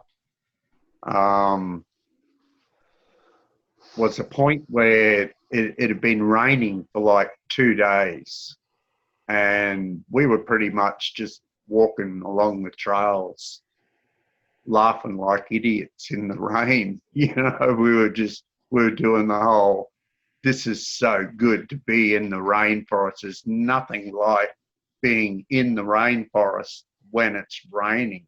It's surreal experience in itself, and you can hear the rain bouncing off different trees for miles, you know. And so yeah. Anyway, and we come up to this steep part of a hill, and it was very muddy, and all my gear was wet, you know, because it had been raining for days. So I'm carrying around wet sleeping bag, and just everything I got's wet. And normally I carry it on my back, but this slope was sort of that steep that I had to carry it in front of me, because if I carried it on my back, I probably would have fell over backwards and stuff, sliding down the hill. So I got it bundled up in front of me, so I'm carrying my gear on my front, because I sort of had to use 2 feet and one hand to be able to get enough traction to get up this slope, and then hold all my gear with the other hand, you know, and Thor's just cruising along like it's, you know, like it's another day in the sun, you know. He's doing it easy, and he's right, because he's not carrying no gear, you know, because Thor doesn't carry his own gear, you know. He has helpers, and he Yeah. has beats and a cart that carry, you know. He's a smart fella. He gets the, you know, he gets the beats in the cart to carry his gear, and he gets his helpers to, you know, to make his dinner and stuff like that. He doesn't worry about the cares of you know, having to make his own bed or anything like that, you know. And that way he's always got 2 hands free to do the important stuff that us other lessers don't seem to be able to manage. But anyway, so yeah, he's just walking along beside me. He's doing it pretty easy. He's just, you know, ambling up this slope, you know, and he sort of leans to me, you know, and he says, "Oh," he said, "Do you want a hand, Pete? I'll carry some of that gear for you, mate. You know, you look like you're struggling a bit, you know." And and that to me, for a start, was that for me was actually a really great honor for me, because like I say, he doesn't carry his own stuff, let alone someone else's stuff, you know. And for him to lean over to me and say, "Hey, can I take some of the load for you?" I felt very, very special, you know. I thought, geez, you know, Thor wants to help me carry my load. I think there's a deeper meaning in there. Yeah, well, There's a pretty deep meaning in there. But go ahead. yeah, well, we're sort of coming to that, and but yeah, I was pretty honored that I was given that much respect, because I don't have an ego where I hold myself in that sort of regard, and you know, and I just said, you know, I said, no, I'm good, mate. You know, it's thanks for offering, but I can carry my own. You know, I'm good. You know, and he didn't say anything, and he didn't really have to say anything, and he put his hand on my shoulder, and just looked at me, and it was one of those things where words really wasn't need to be said, and you know, and that his hand on my shoulder was his way of saying, "Good on you, man. Much respect. You know, you're struggling like hell, and yet you're still going to carry your own load. When you got a fella like me here next to you, could easily carry your load for you, and everyone else's too. But you're still going to carry your own load." So, you know, he was offering me that respect, and the time that I had that experience, I did have a bit of stuff going on, and I was starting to move into new and uncertain territory, and I was having a few little doubts as to whether I was going to be able to bear the load of doing this work. Mm-hmm. Because I can only deal with so much. I'm not like you guys that are wholehearted. I physically got half a heart, So so I got to be careful about how I manage how much of what I do and whatnot. I got to make sure I get proper amounts of sleep and take care of myself a bit and whatnot. Otherwise, I'm not going to be any good to myself or anyone else. And plus, and the work that I was beginning to undertake was important. It wasn't just hammering nails or mucking around. I'm talking about work that involves people's lives. People with real problems, with real issues, who are looking to get well. And I'm very dead serious about making sure that I not only can do something to help them at the least, but most importantly, not do any harm. I'm one of those do no harm guys when it comes to people who are asking for help. Like you want to try and punch me in the nose, I'll do you some harm. If you come to me and ask me for help, I'm not going to leave you in the ditch. I'm going to help you out. I'm going to do the best job I can at it. So once again, it's horses for courses. But so and that's Thor's way of saying, look, here it is. It's coming straight from the top. Man, we know you can carry your load. Okay, so we're telling you, if you got any doubts as to whether you can hold your own, we are guys here on Thor. I know about holding my own. I know about stepping up, and that was his way of saying to me, you're right, Pete. You've got this. You know how to step up. You know how to carry your load. Don't doubt yourself. We're behind you. We believe in you. We know who you are. We know what you're made of. We believe in you. Believe in yourself. I also think there was an element of, like somebody that you put on a pedestal or whatever, you kind of defer to them or whatever. I think he was also saying that, you're strong in yourself. I'm not above you or whatever. We're equals. We're connected.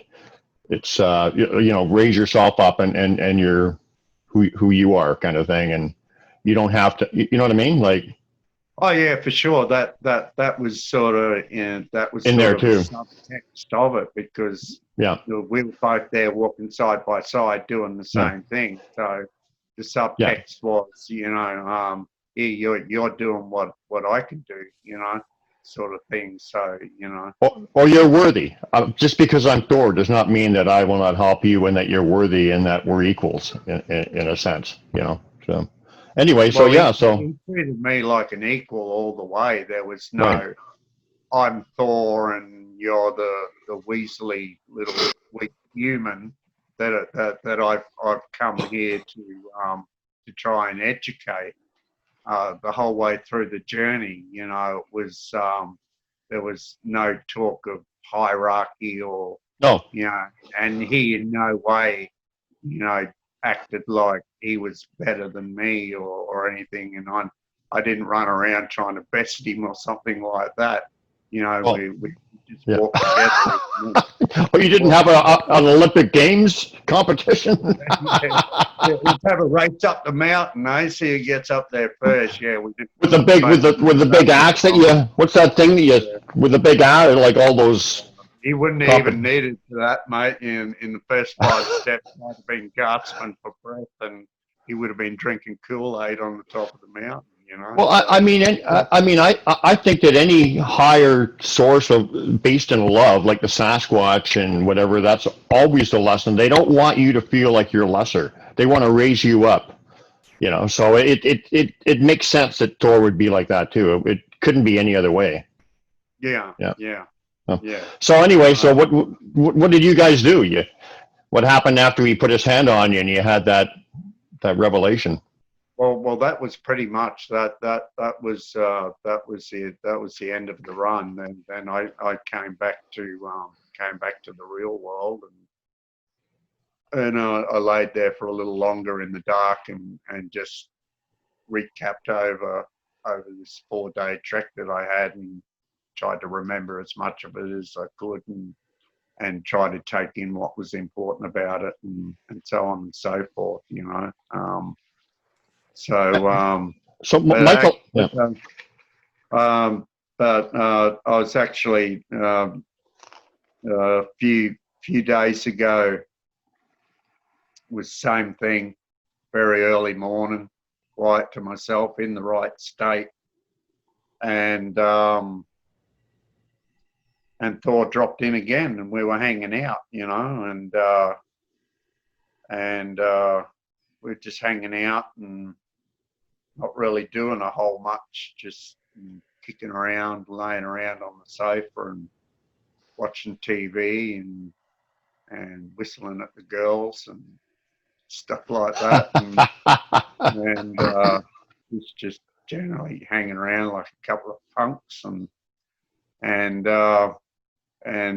he had a mate show up, you know. Well, I thought he was a friend anyway. He seemed to know Thor very well, and Thor knew him, and I just assumed that they were good friends, and I didn't assume that there was anything, you know, sinister about it or anything like that.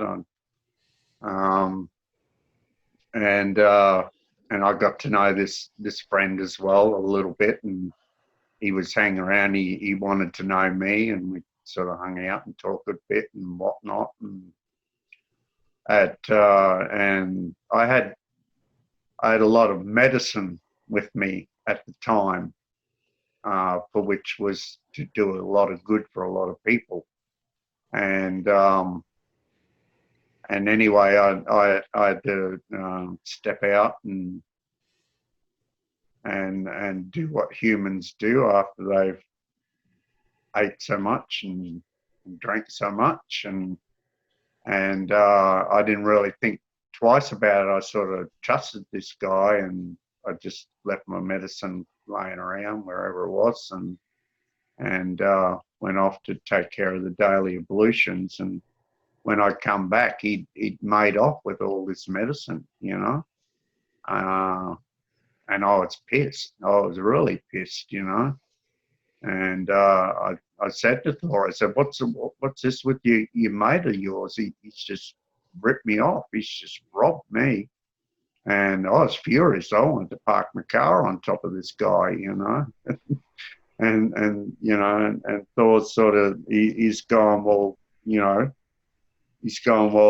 I know him, but he's sort of, you know, and he's my friend, but I never said he was my best friend, and I never said he was a good friend. You know, you just assume that yourself. You know, so be made off with your stuff, mate. You know, don't come and blame me. You know, if you're that worried about your medicine, you should have kept a better eye on it. That's what I would have been doing. You know, and he was teaching me a lesson. You know, he was giving me a crash course on assumption. You know, so so I learnt my lesson well, and that was a good little that was just a good little reminder of you know, That is it's a all great well. lesson. Yeah. Michael said he asked you actually some of the other, just maybe mention some of the other people that you've seen in that way or have appeared to you that we would know. Yeah. Well, Well, Jesus, of course, right? Jesus. Yeah, Jesus, and you know, like I say, the last time I had Jesus with me, and I think we talked about that on another program. You know, with me at the door there, making a personal appearance, which I thought was really nice, you know, and it was good to touch base with him in a very personal way.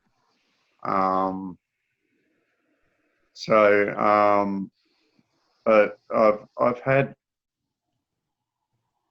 had drop-ins from the Archangel Michael as well, and Does he look like me?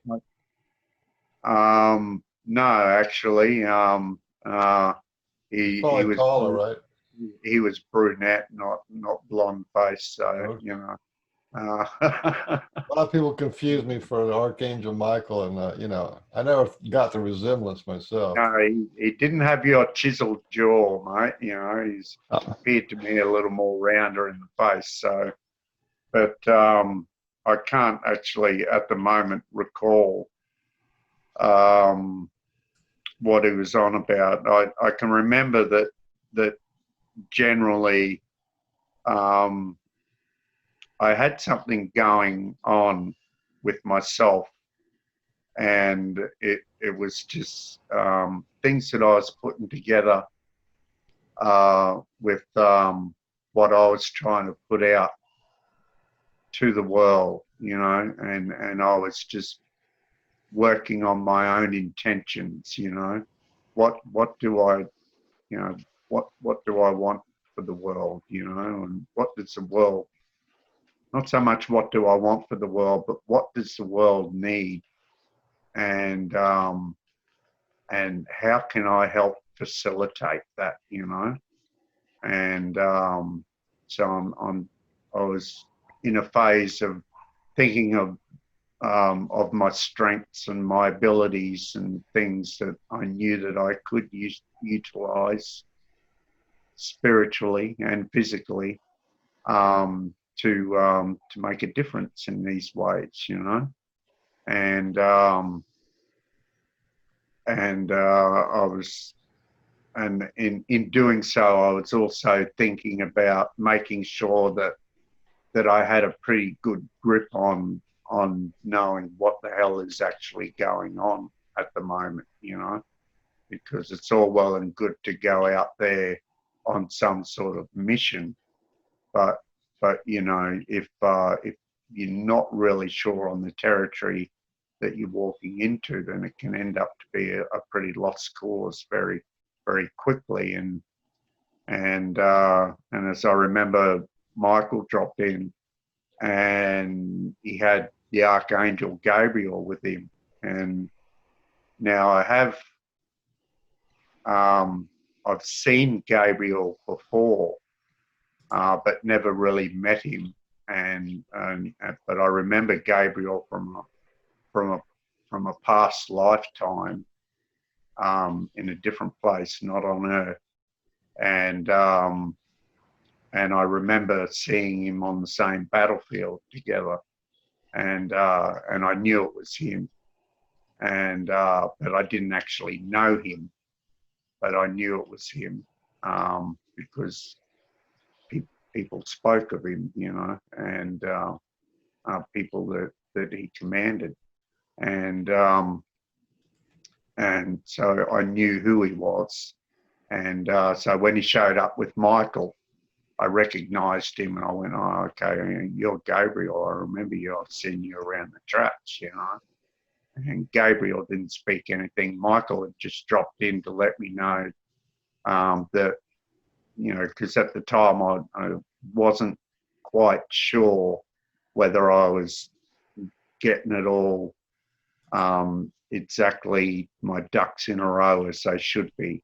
But I was working on it. And Michael just dropped in to sort of say, "No, you're right, mate. You're on the mark. You know, what you're seeing is what we see, you know, and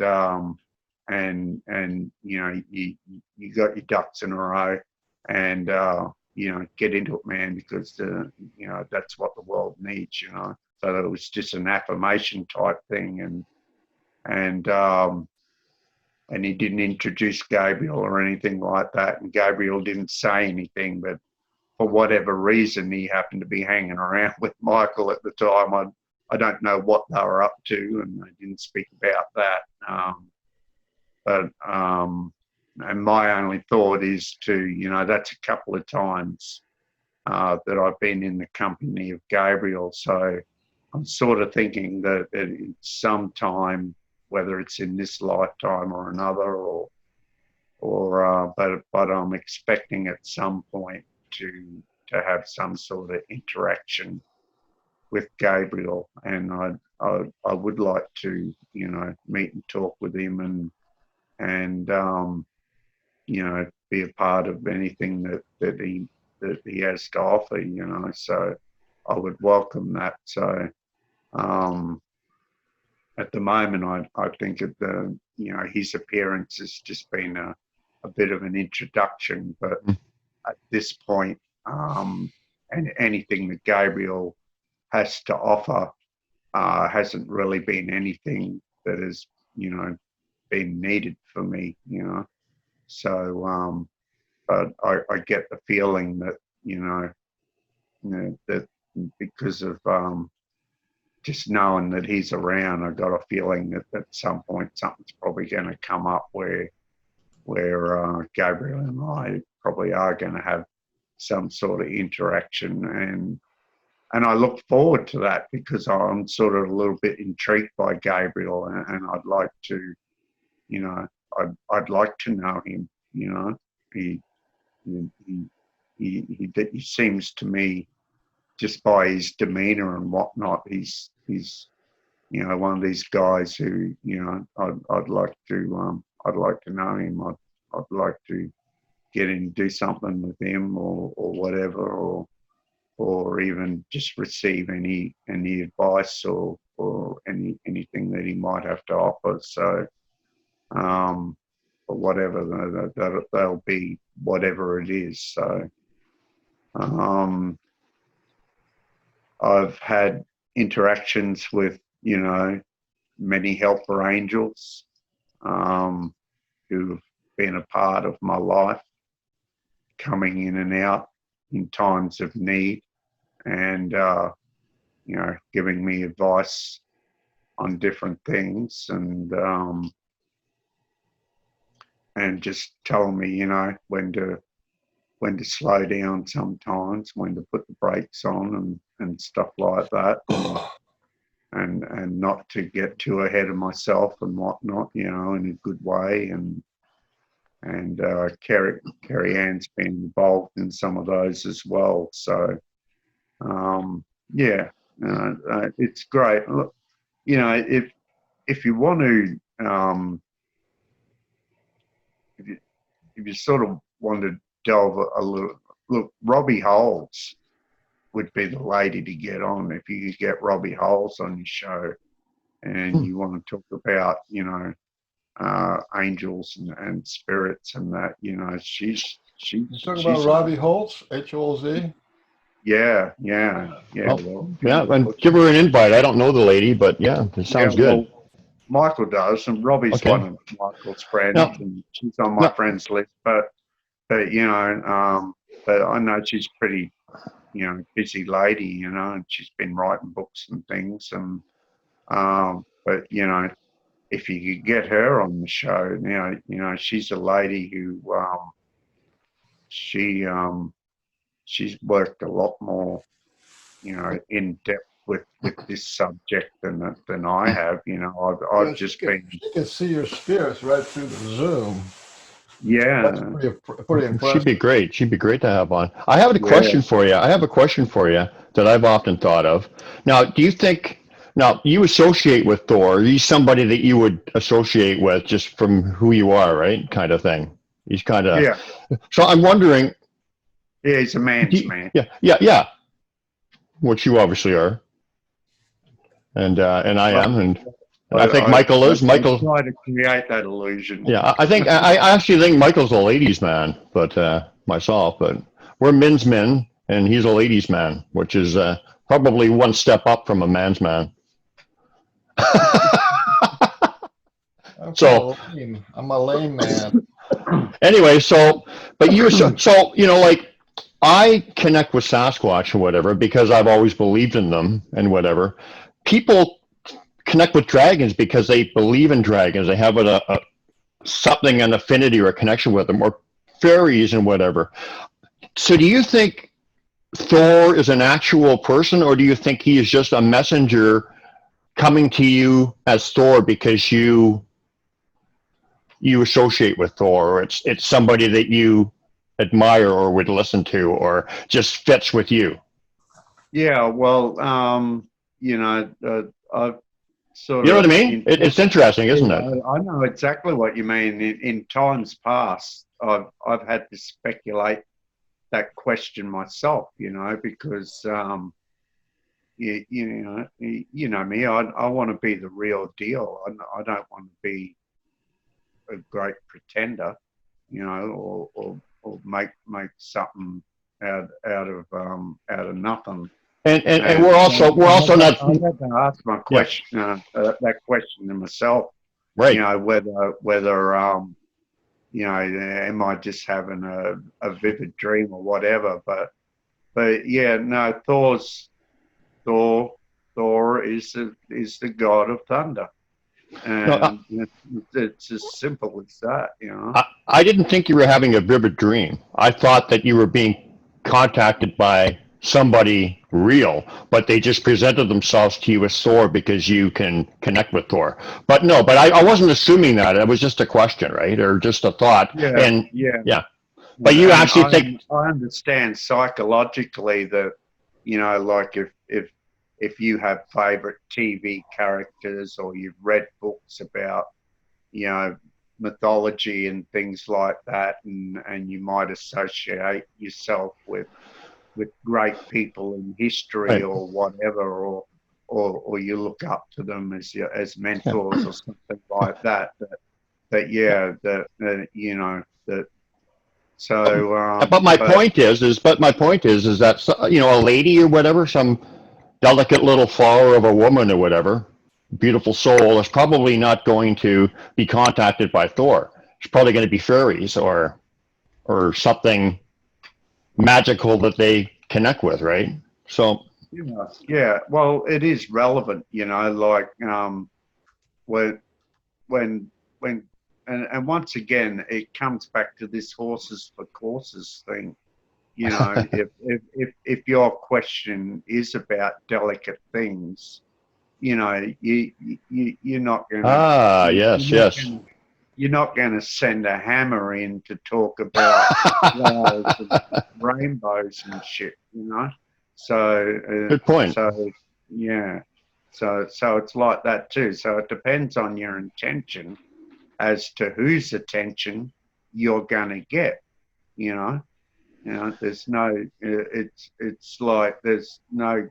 It's no good going to a monster truck rally if you're driving if you're riding a motorcycle, So, and also if the intention is to teach and whatever, you want to be able to teach that person in a very gentle, kind of comfortable way for them. Like, you don't want to be alarmed by like Thor coming in, some little petite little lady or something. Yeah.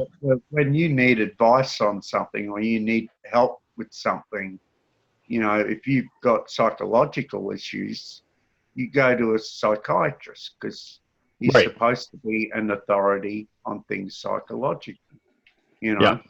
And if you need your car fixed, you go and see a mechanic because he's supposed to be an authority on fixing cars and things like that.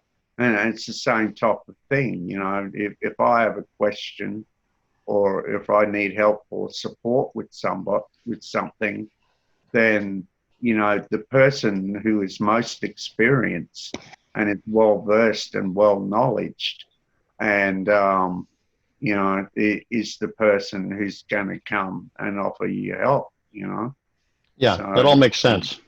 Yeah, that all makes sense. Yeah, that absolutely makes sense.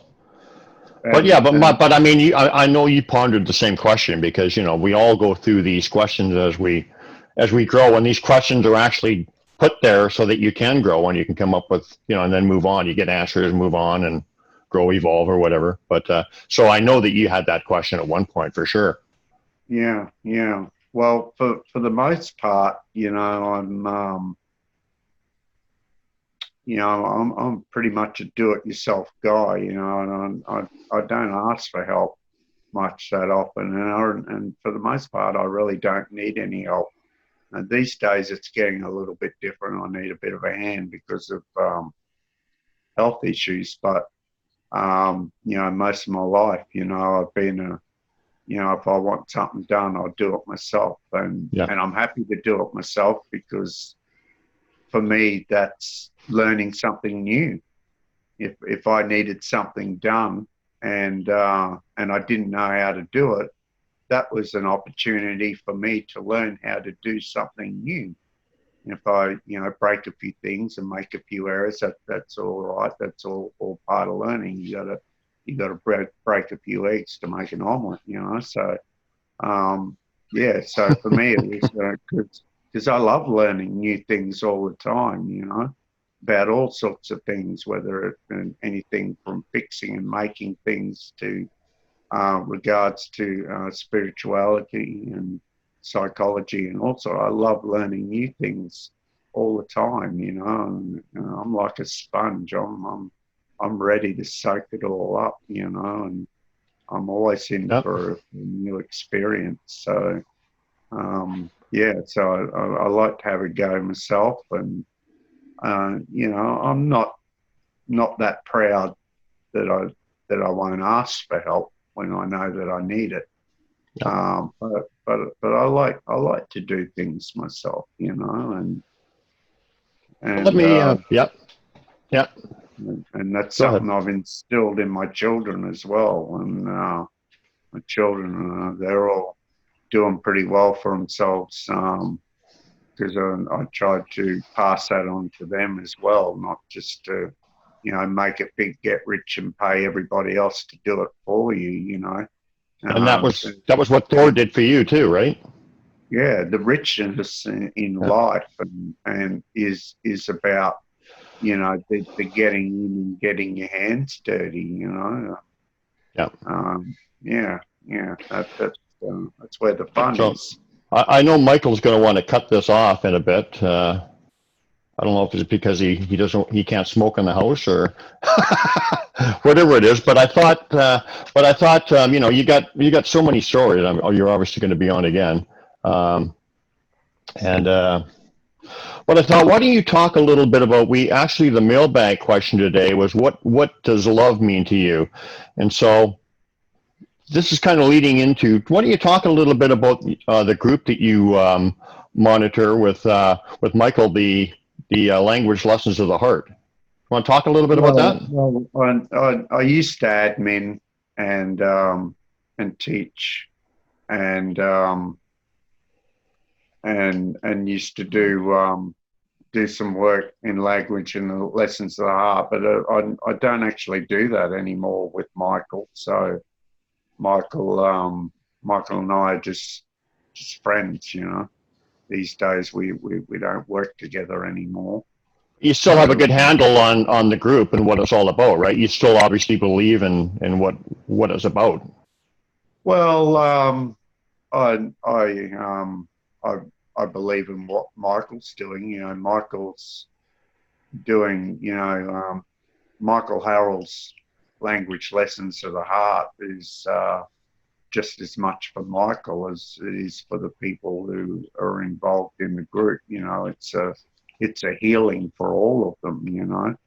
Well, absolutely. Yeah. So, but me, I'm sort of more, wielding hammers. And Michael's very all-inclusive. So the language lessons of the heart group is great because you can go there and, you can get in touch with people who, whatever, heal with crystals or do Reiki or whatever, there's a lot of followers and a lot of members in Michael's group, and you know, if you want to find out about all types of healing modalities, you can go to Language Lessons of the Heart, you know, and you can scope out a whole range of ways to heal your body and heal your mind and get community, and so Language Lessons of the Heart is great like that. But my wife and I, we're more focused on shadow work, and and so you know, we're going to sort of put our time into focusing on that, and we were doing our shadow work and trying to put a focus and an emphasis on that when we were admins in Michael Harrell's Language Lessons of the Heart. But we found that you know, it was just getting and Carrie Ann was wonderful in that group. You know, a lot of the members were like a moth to the flame with Carrie. It was really quite extraordinary, you know, and that was a good experience for Carrie too, because that helped her to realize that, you know, that she does have something to offer, and that people do, you know, relate to who she is and what she does. And yeah, so anyway, but we sort of can't sort of do Language Lessons of the Heart and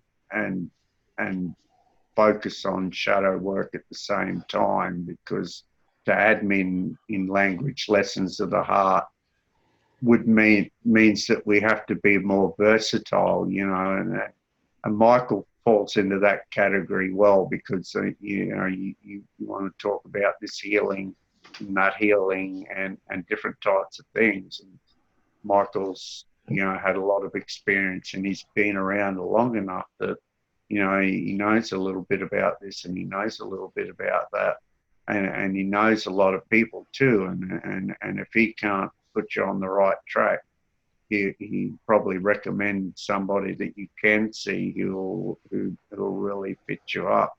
So, you know, Michael's Language Lessons of the Heart is a great service to mankind. Yeah, absolutely. But I mean, you can't spread yourself too thin either. You got your own work to do. And I mean, if you want to really dedicate yourself to it, you got to kind of go with what you're doing. I was going to say though, you know, like the heart vibration of no judgment or whatever, the heart, living in the heart, thinking from the heart, out of the head. I mean, Sasquatch, Michael, its group, what you're doing, it's all connected. It's all about the heart, really. It really is. And love, right? Oh, yeah. You know, yeah. So yeah, it's amazing how it all dovetails together, you know, the Sasquatch message.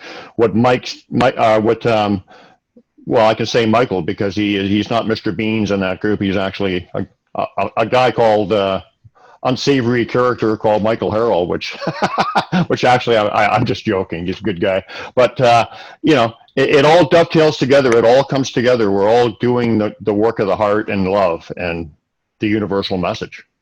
Yeah, so I applaud what Michael does. And actually, do you want to talk a little bit about it, Mr. Beans? What your buddy? Sounds like a really good place to end this. You know, to end it on a high note with positivity and love and brotherly love and Sasquatch and Thor love. Yeah. Maybe there's okay.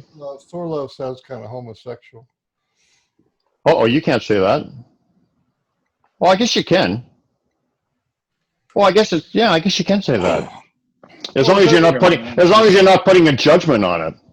No, that's right. And you know, you want to talk about homosexuality, that doesn't lessen anybody at all. You know, if a man loves another man, so be it. You know, well, that's absolutely. Well, if you have Sasquatch love, that's not really necessarily homosexual either. Oh well, hey, come on. I love my big guy RE, and that's certainly we don't have that kind of relationship. That's for sure.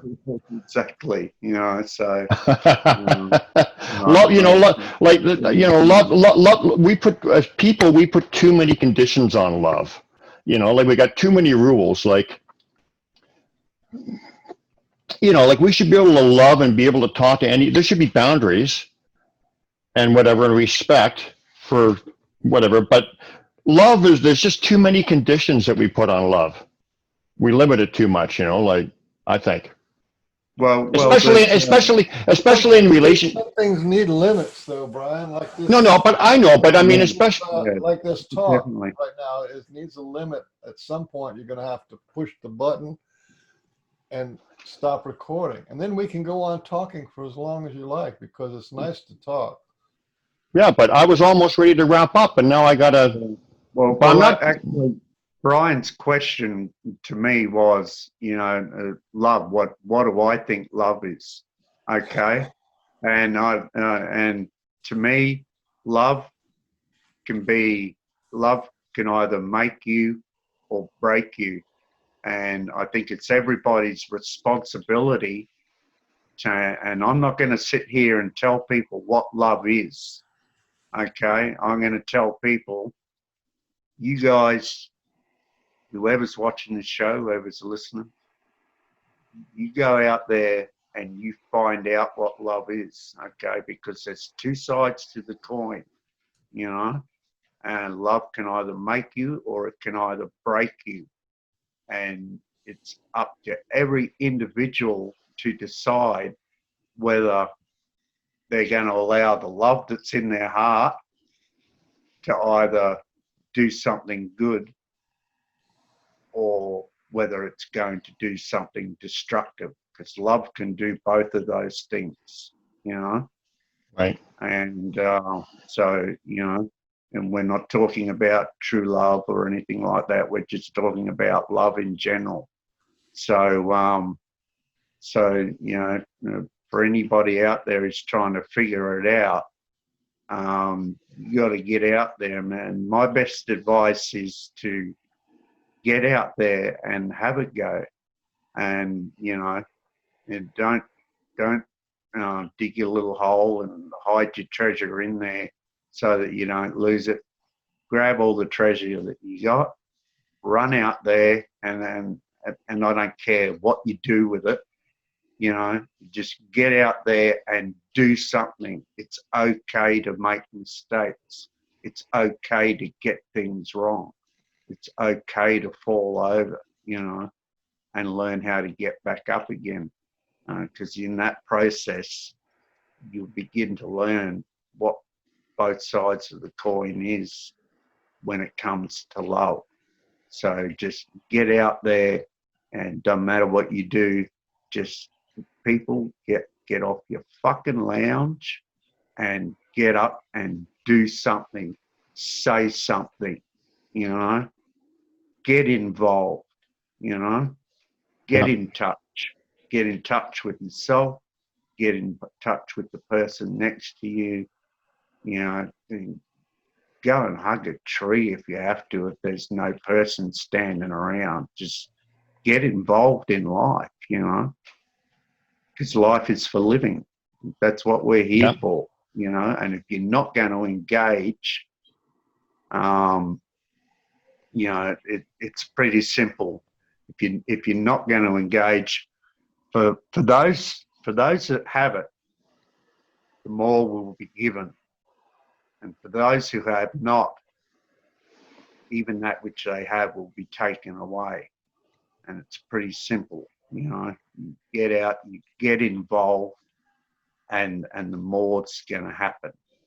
That you sit there and you do nothing, and even that you have is just going to rot away like old banana peels, You're just going to go stale on the lounge. So just get into it, do something, get into life, I agree with you. Absolutely.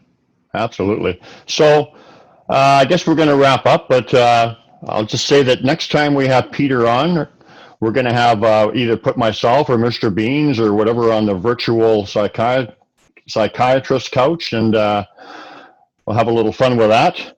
And so I'd like to say, on behalf of Port Cunningham and Frank Oliver Beans, once again, thank you to Peter John Graham. I was going to say our guest, but you're almost like a mascot.